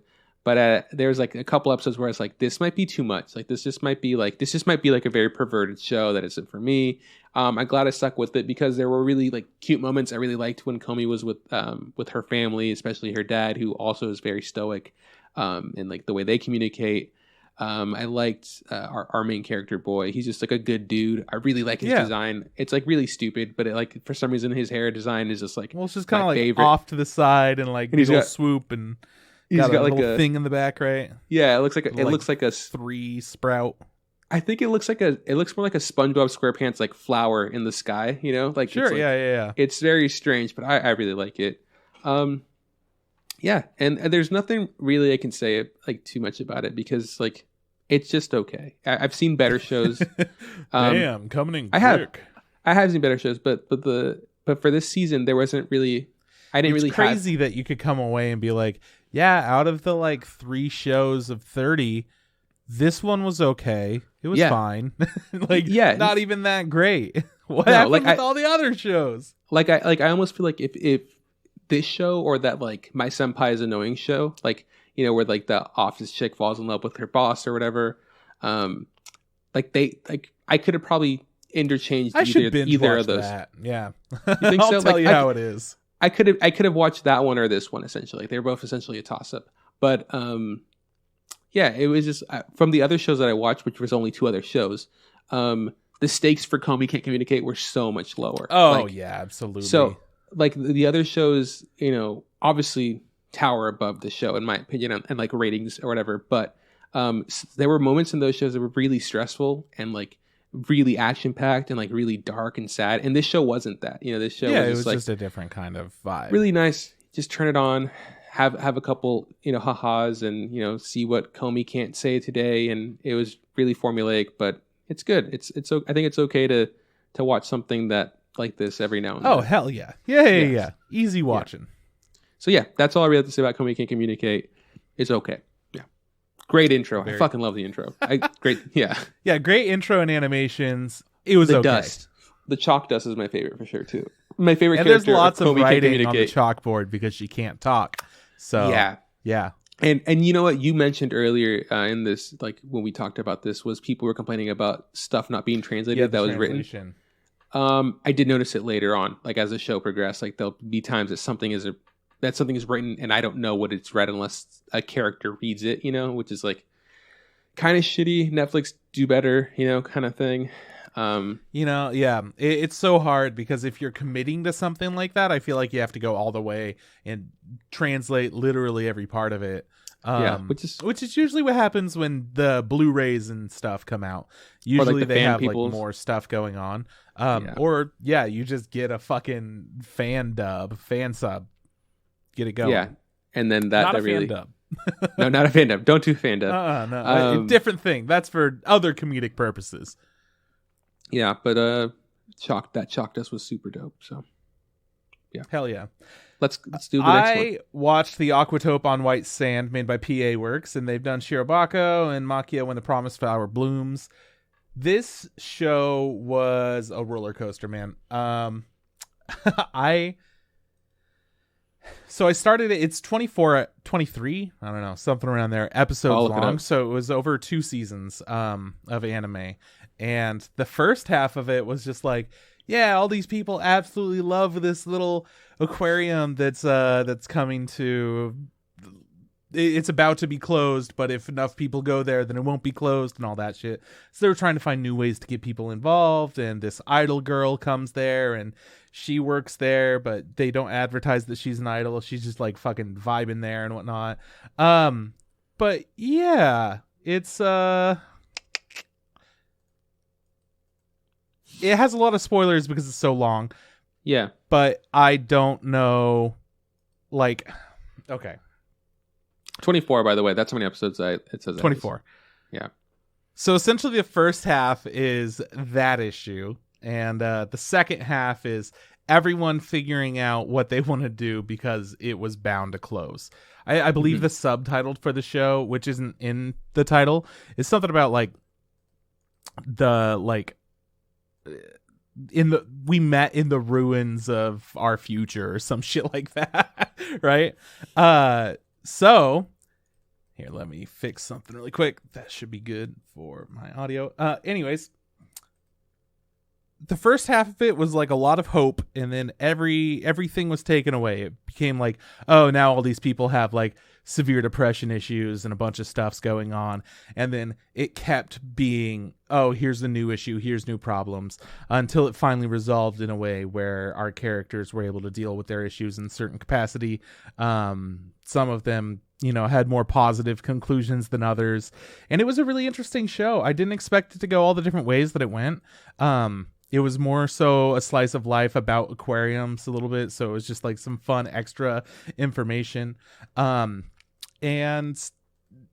I don't know, man, the characters were all pretty sweet and pretty enjoyable. The ones that you didn't like wound up being redeemable in some way or another, which I wasn't the biggest fan of that, honestly. Sometimes it works.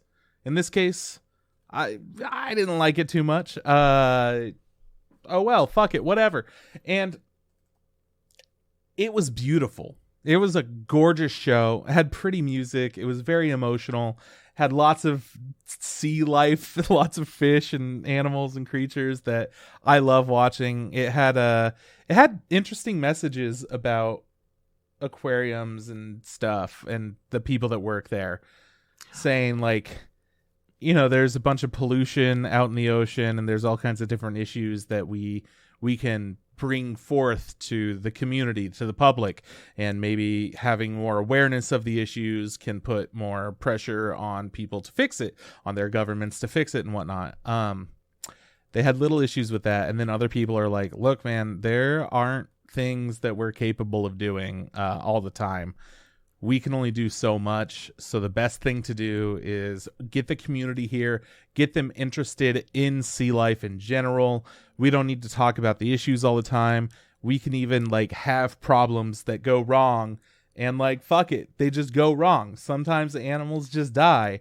But if those animals that are here that die in our aquarium get more people to get here, get more people interested in ocean life and stuff, then that's good, because we're able to raise awareness in some capacity about everything. I don't know. It was very weird, like a very realistic look at things.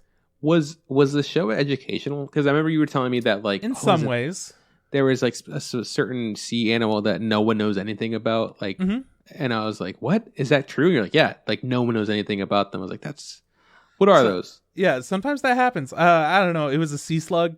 There's all different kinds of like small nudograde stuff that it's oceans are weird, man.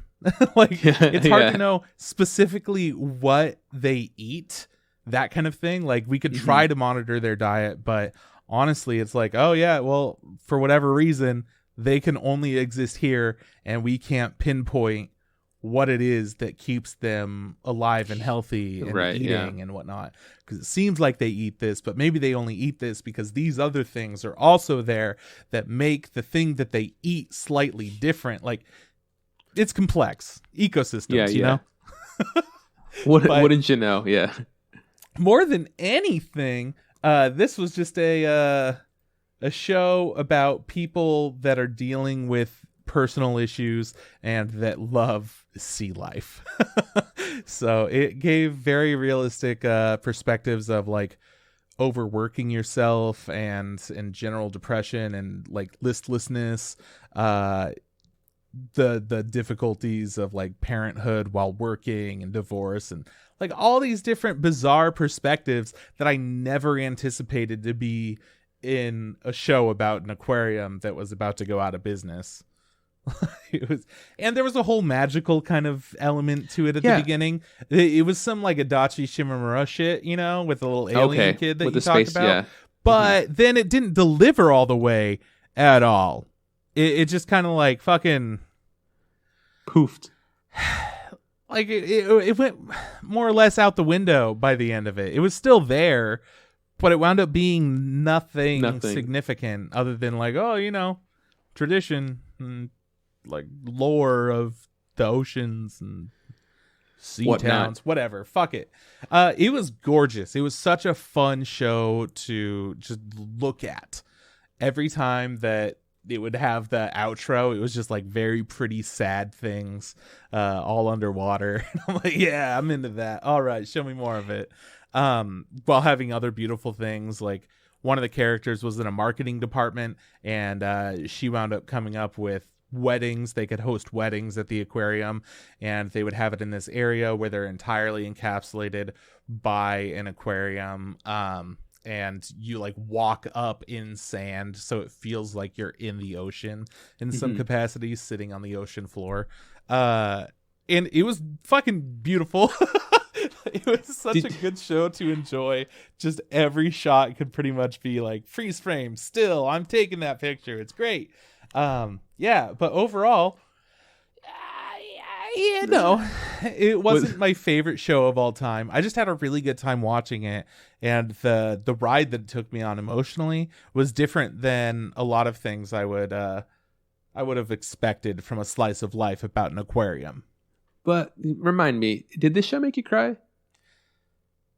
I don't think it ever did. I got emotional at a couple of points, but I don't think it did. Yeah, I think it's another case of like, hey man, this show was good and fine or whatever, but like, well, it's, you know, what kind of like the Komi's like, yeah, whatever. It's not the best show in the world. Yeah, like I still really enjoyed it, and I think that people would like this. Like, it's a super good slice of life, but at the same time, it's probably going to be something I'll forget about. Yeah.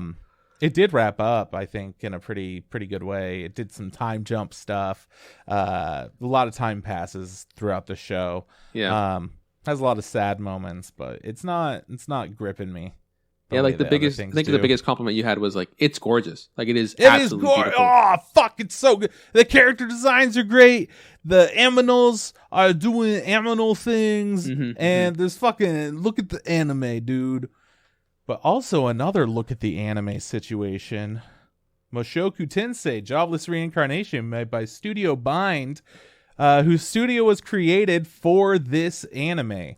Yeah. So clearly they're putting all their heart into it. This is season 2 that we're talking about. So we already know that we enjoy it while we also have problems with it. I think the same thing goes for season 2. Yeah, but like, how do I say this? I feel like I have less problems with this second season than I did the first season. Like the first season was like I don't know, man. It was that weird, like, what are we watching? Is this shit scummy? You know?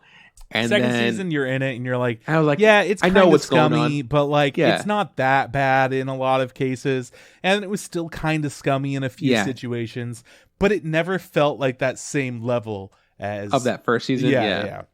And it's so different because it keeps offering you, like, look at this gorgeous animation, look at all of this really interesting story and world design that we have. Like, everything is so fully fleshed out, and it treats everything so seriously too.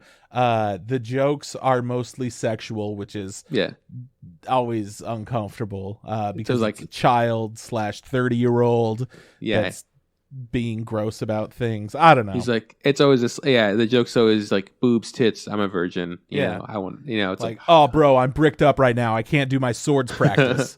bro, right, you do whatever. Gotta put these panties on my face real quick. Let me just lick these panties. You're like, ugh, come on, dude. That's gnarly, man. All that being said, it's a really good show. It's a really good, fun time. But I also don't recommend it to anyone unless everything we've said hasn't been like a big red flag. Because if that's a big red flag at all, then you might not be into it, and it might not be worth even just checking out. But then again, the music, the world building, the entire story, the character development. I am so curious what's happened to one of our characters that we still haven't seen throughout the entire second season. I was curious about other ones. Like it has put enough emphasis on the development and growth of personalities in the second season with like a huge like world altering event that it's just a very heartfelt different experience than any way to describe it, because you also have to, you always go in with the like, it's trash. It's got amazing action, but God, it's garbage. Some of the best looking, like every intro is just like, all right, cool. We're walking around. We're showing them doing slice of life type stuff. They're just eating, they're vibing. It's got this cool music. And then it comes into the next plot point.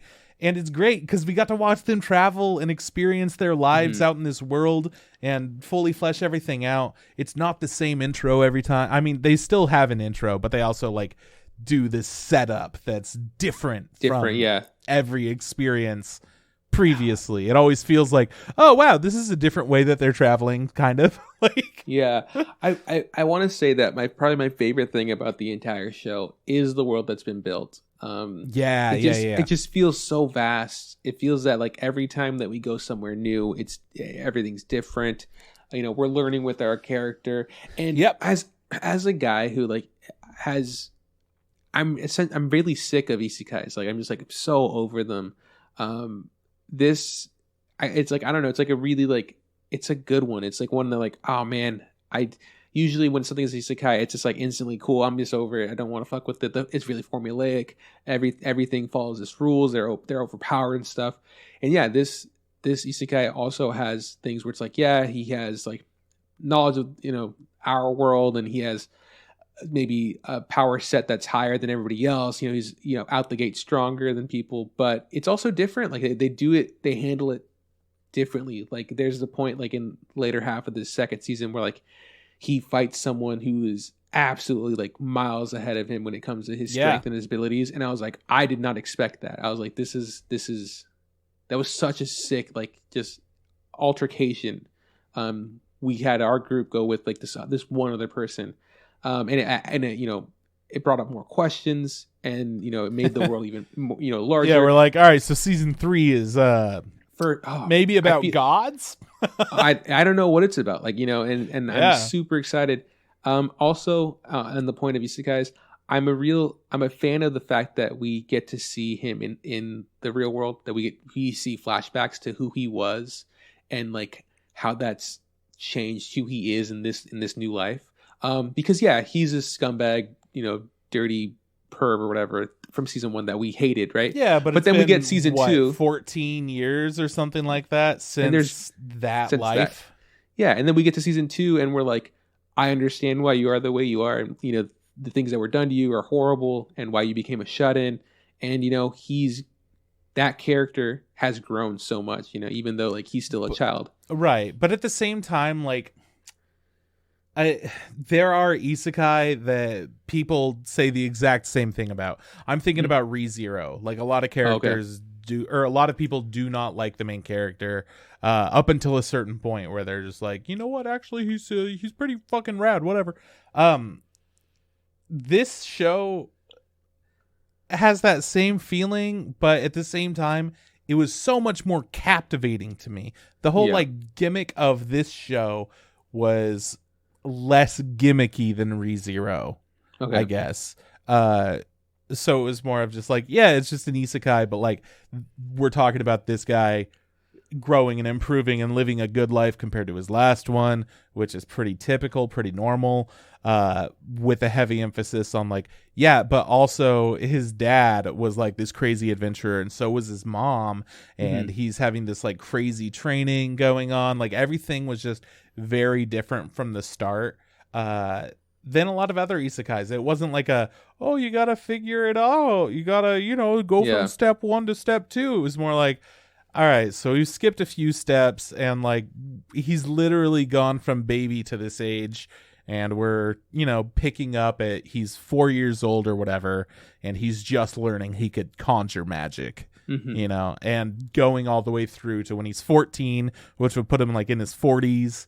And I don't know. I felt weird about the end of the show and the end of season 2. There was a particular moment. I won't talk about it specifically, but there was something in there that I was like, I don't like what I'm watching right now. I'm not comfortable with this. But at the same time, it did feel like what these characters would probably do in this world. It's hard, man. It's so hard for me to separate the like, he's a full-grown adult in a child's body thing instead of just being like, well, he's just a child in this world, so what? Because he has a different fucking mind. I don't know. It feels. It's whatever. No, I get you. I don't need to go in a rant about it because I clearly enjoyed this show. It was so enjoyable to me. It wasn't my favorite of the season, but at the same time, I was like, yeah, I need to see this next episode. You know? No, I mean, I understand the problematic issue with that we get in season 2. And yeah, he's like, I think 14. He's like 13 or 14 or something. Like he's getting up there. He's older, but I'm not trying to defend it. But at the same time, like I don't know, this show I enjoyed more than the problematic issue. I don't hate as much as I hate the problematic issue in the Violet Evergarden movie. Like that one really bugs me more than this one for some reason. Yeah, well, that's because that was the entire focus of the movie. You know what I'm talking about? Like it's like So it's like when I think about it, like they're this both is more shitty. of a like, it's gross. Let's just move on. It's gross, and then it's also but it's also not gross. It's like I don't know. Yeah, it's because you could argue for both sides. Both sides, yeah, and that's the fucked up the part Violet of it. Evergarden one, which is just like, nope. Yeah, no, the Violet Evergarden was like, you can argue for both sides, but if you're arguing for that other side, fuck you. Like you're wrong. Like what the fuck's wrong with you? Like nope. It's like this guy's a monster. Shit. It was a really good show. I really enjoyed it. You know what I also really liked this second season? I liked the episodes where we saw like snippets of other characters. Like what were they doing when this giant event happened? Like we got to follow them along. Like I really enjoyed those. Like what's her name? Roxy. Roxy. Like, the episode with Roxy, like going back to her family and figuring out like what her deal is, and that was like really touching. I was like, oh, what a nice change of pace, because that's just like a testament to how well they've done at like developing other characters. Like, it's like, dude, I need to know what's going on with Sylphie so bad. Ooh, I want to know what's happening with her. Yo, she was there at the end, right? That at the very end, like that was her, right? Maybe. I think so. Like, I think that was who that's what I was supposed to be. I was like, because it wasn't really clear, right?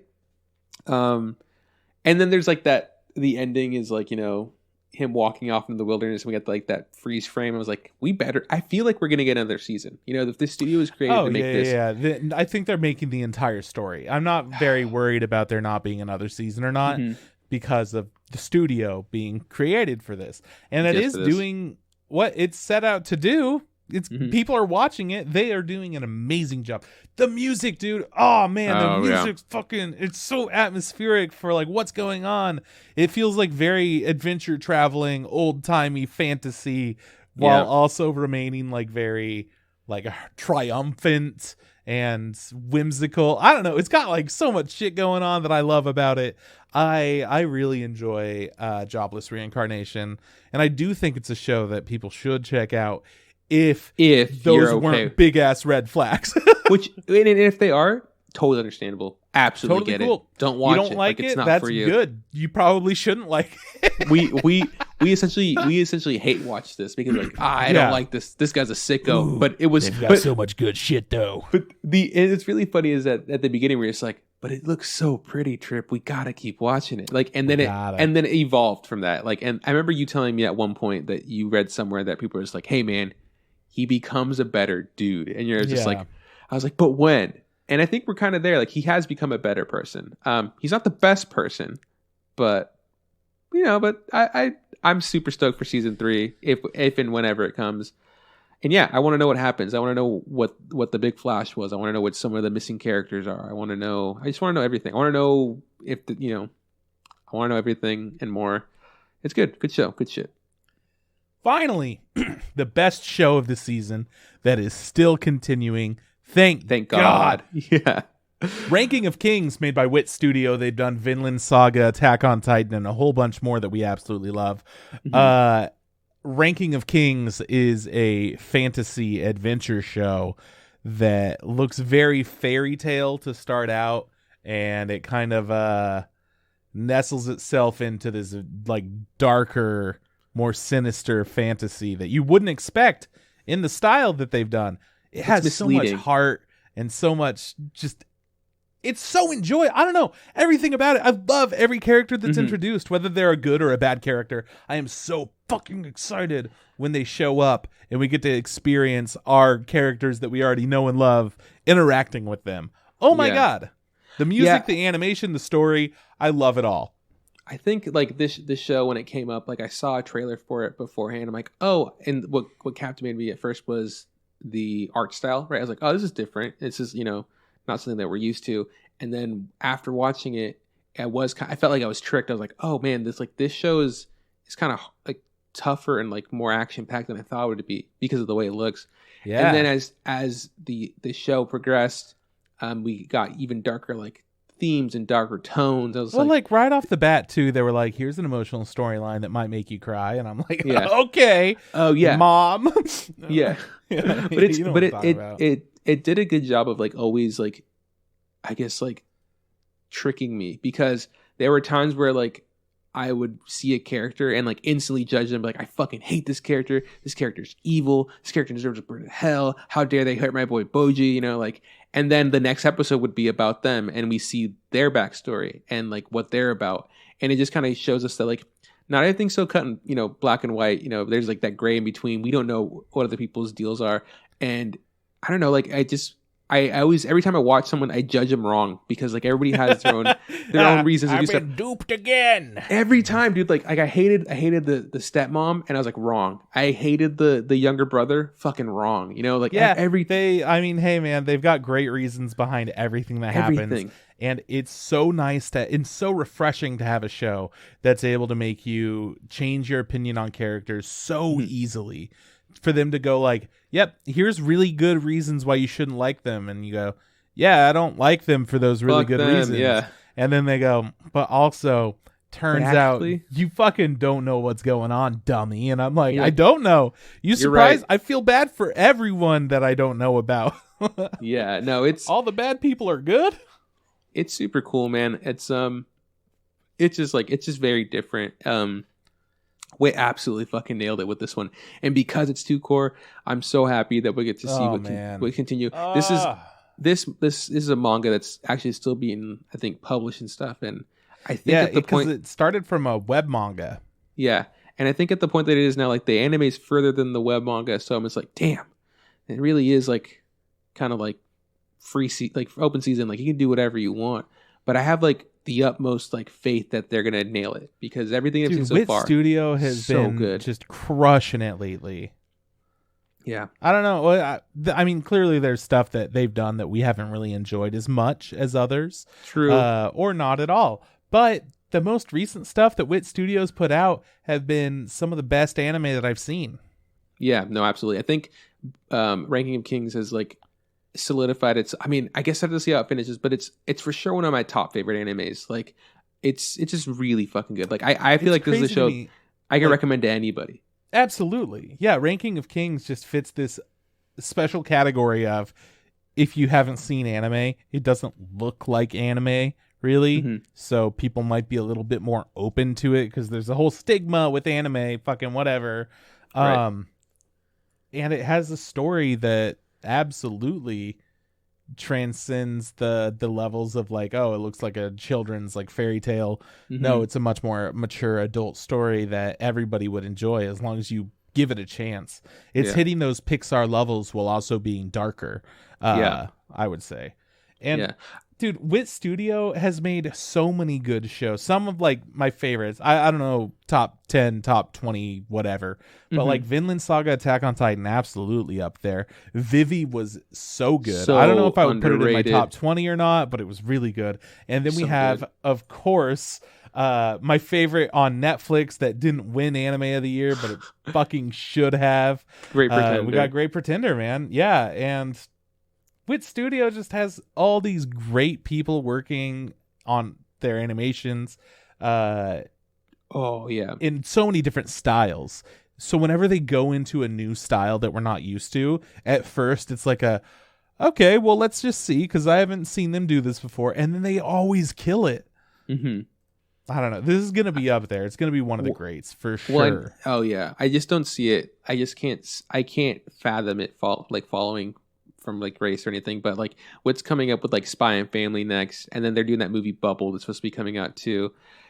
Yeah, I mean, it's stupid to say this, but absolutely keep an eye out on Wit, because like everything they've been doing recently has been absolutely been killing it. I guess a real quick summary. I mean, an example of what Ranking Kings is. We kind of glazed over that. Obviously, we're not going to spoil it. Yeah. But like it's our main character is a boy named Boji, who is the prince of this kingdom, and he is mute and deaf, and people kind of take advantage of him. And in this world, there's some sort of like ranking systems for like kings. You know, like you get graded on like how strong you are, how smart you are, and stuff like that. And it's a journey of him wanting to become, you know, a king essentially. And like, it's a long way for him to get there. I don't know if it's necessarily him wanting to become a king, but it's more so he was meant to become a king. So he is trying to fulfill that destiny. But he wants to become a king, and he wants to become one of the great kings, like a strong, you know, king. And it's just really hard because of his everything. Of his inability to fight, his stature, his you know, handicapped because he can't hear or speak. Yeah. But all those things being said, like he is also a very capable, smart, like main character who's very caring and kind, and you know, we see him grow and develop, and it's great. Like I didn't think I could like care so much about a character that I haven't heard of a single thing he said, you know. But like every time he does try to speak and try to say something, like I listen and I go, oh my god, like that's like I feel what he's trying to convey. Yeah, it's very RPG with the silent protagonist. Yeah, kind of thing going on. Other characters lead the conversation in certain directions, and he literally has a friend that's able to translate stuff for him. Which is super cool. Yeah, because like he never had that growing up. Like, you know, people know sign language and stuff, but for him to like, I'm assuming, say what he's saying and not have to sign it and someone know exactly what, like that blew his mind. And that character's super dope too. Was it fucking Kage? Every character is super dope. It's Who's your favorite character? Who's your favorite character? Who's my favorite character? Yeah. Okay, Boji put aside because obviously he's like the best. He's fucking top dog. But out of all the characters, like who do you think is like super, like one of your favorite design wise, just their story wise? Like who do you really like? Design wise, the snake, the 3-headed, the 2-headed, the once 3-headed, 2-headed talking snake. Yeah, good design. And the more that we get to see about that character and the characters involved with him, interest me so much. It's so cool to me. I really like the like apprentice knight guy. Okay. I would say squire, but I don't really know what their rules are in this world. Yeah, for sure. That's a dope guy too. I love him. He's so rad. I love the stepmom. I don't know, man. Like I think everyone's so cool. I think like design wise, I really like the spear of the king. You know, the dude that like has the really long spear and stuff. Like that dude is dope as shit, and he's got some real baggage. Like I don't know what his deal is yet. Like, but every time I see him, it kind of like breaks my heart because of like where he is. Like I don't know if he knows what he's doing. You know, and I'm like, oh, dude, I know you're trying to be this dude or whatever, but he needs to figure his shit out. But I love his design. I think it's great. I think he's super badass. I love the fight that he had with the snake charmer guy. And then I think like character that isn't Boji that I really like has to probably be the stepmom. Like absolutely convinced, like 180 on her. Like her bodyguard though. Her bodyguard is super dope too. Her bodyguard though. Design wise, I think I like him better. Just like the way he looks. That was one of the coolest fights I've ever seen. Right? Yeah, absolutely. One thing that I think is maybe I could say that I'm not the biggest fan yet, or I would love to see. I would love to see someone actually like die in the show.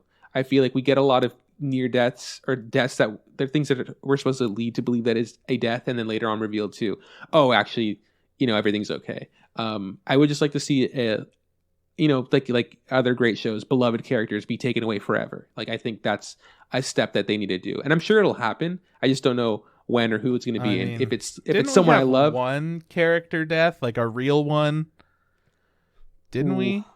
I don't think so. Or it. In some capacity, kind of, right? Kind of, but not really. I think because like. Yeah, I think we're talking about the same thing, and I'm going to say it happens pretty early, but then more information is revealed exactly all throughout. Then if that's the case, then I think that in my eyes doesn't really count as a death yet. Like that's fair. Yeah, so that's what I'm saying. Like I need like a legit, you know, fucking out. I mean, once that back. Issue resolves, somebody's got to go. Oh yeah, for sure, and we don't know who. Yeah. I have a feeling like I know what's going to happen, but obviously anything can happen because this show always just, you know, does the thing that I don't expect. It's so good. It's a great show. Oh, It's man, it's so hands good. down. It's hands down the best show of this season. It's going to be hard pressed to see if it's the best show of the year. I don't have to go back and see all the other shows that came out. Odd Taxi, Sonny Boy. Yeah. No, there's Vivi. really good ones out there. But Ranking of Kings is so fucking good, dude. I know. It's hard. It's really hard. Is this going to be a we can't compare it to the rest of the year. We have to compare it to next year, I think. Yeah, right? I guess. Oh, well, let's see. Or this year, whatever. We'll have to It's decide. still continuing. We'll have to decide a rule on whether moving forward if a show gets I think to that be, it concluding in that year, that's the year that when it should be done. Yeah. But does that count if shows are like 2 seasons long? It's like, oh, okay, cool. It's technically done, but like then we'll get a second season later. Like, does that change it? You know what I'm saying? Like, because this could have been 12 episodes done, and I would have been absolutely happy with it, right? It's just not. It wasn't my choice that it's too core, right? If I want to say, cool, the first 12 episodes count as a season, boom, because I think we're on episode 11 right now. So I don't know if episode 12 is going to end an arc and another arc is going to start, because stuff could get wrapped up in this next episode, and then we'll go to the next 12 episodes. It's just, you said it's 24 episodes long or 23? Whatever. The second core I of did this, say right? one of those probably. Yeah, it's 2 core. We're gonna get it immediately after, I think. I guess we could just say that it will go from the year that it ends. If there's a hiatus, if it's like hey, we're doing all these episodes and then we're gonna do a whole batch more, but you have to wait until summer and it's all the same season. That doesn't count. We would put this in 2021 and then part 2 of season 1 in 2022. That kind of sucks though, also because that means that it'd be going up against Attack on Titan season 4 part 2 in like the best. Is it better than Attack on Titan? I don't know yet, because I don't know what the fuck's happening on Attack on Titan. Yeah, we don't know, and we don't know what the fuck happens in this show too. So. Could wind up having a Garbo conclusion, and Attack on Titan might also have a Garbo conclusion. Yeah, a lot of people don't like the end of Attack on Titan. It could have a fucking Wonder Egg priority ending. Ugh. The most cursed fucking thing I've ever seen. I thought everything that they set up, it was like, oh yeah, we're putting so much care and work into this. It was so bad. An amazing amount of animation. We're essentially making a movie out of every single episode. You didn't. It was gorgeous. And then they were like, what if the story just didn't go anywhere? Yeah. And nobody was okay with that. And the entire anime community completely flipped a switch. One episode, they were just like, nope, this show fucking sucks. And yeah, it fucking sucks. But it was... And that's Cloverworks? Cloverworks, yeah. Anyways, we can't trust them anymore. I don't want to talk about sad things, but Ranking of Kings is absolutely the highlight of this. I mean, obviously this past season of anime, amazing. And hopefully this next season of anime, it continues to be amazing. I recommend this to everyone and anyone. You got to give this one a shot for sure. So good stuff, man. That's it, yeah. Yeah, that's it. We will be talking about a bunch more anime very soon. We're going to talk about Belle. We're going to talk about all the new anime coming out. Next week's episode, I don't know what we're talking about. Do you have any plans yet? No, we'll figure it out though. We'll figure it out. It's going to be some fucking bullshit. We're going to review we're going to review the Senpai's Annoying. No, I don't know. We'll talk about some shit. Probably not that. No, but yeah, I mean, but we'll get something going. Thanks for hanging out. If you like our theme song, you could check out Not Mars on Spotify. Trip, where can we find us? Facebook, look up the Instant Ramen Podcast. Same thing goes for Instagram. Look up the Instant Ramen Podcast. If you want to send us a tweet at Instant Ramen Pod. Podcast Interfit. And if you want to go ahead and email us, you can email us at instantRamenPodcast@gmail.com. We also are back to streaming. Thank fucking God, it's been forever. On twitch.tv/Crispather. We'll usually start streaming sometime between 8:30 and 9, more towards 9. Let me be real. Pacific Standard Time on Wednesday nights. And yeah, thank you guys so much for listening. Hopefully next week we have a lot less to talk about at the beginning and a lot more to talk about the anime. It just, It's been a while. It's been like 3 fucking weeks since we've been together. You know? Yeah. We had to there's just a lot to talk about. But yeah, thanks for hanging out, guys. Hope you liked the episode. We'll see you next week. This is Bye from One. See you around from Chris. Hey, Trip, don't forget. Just add hot water.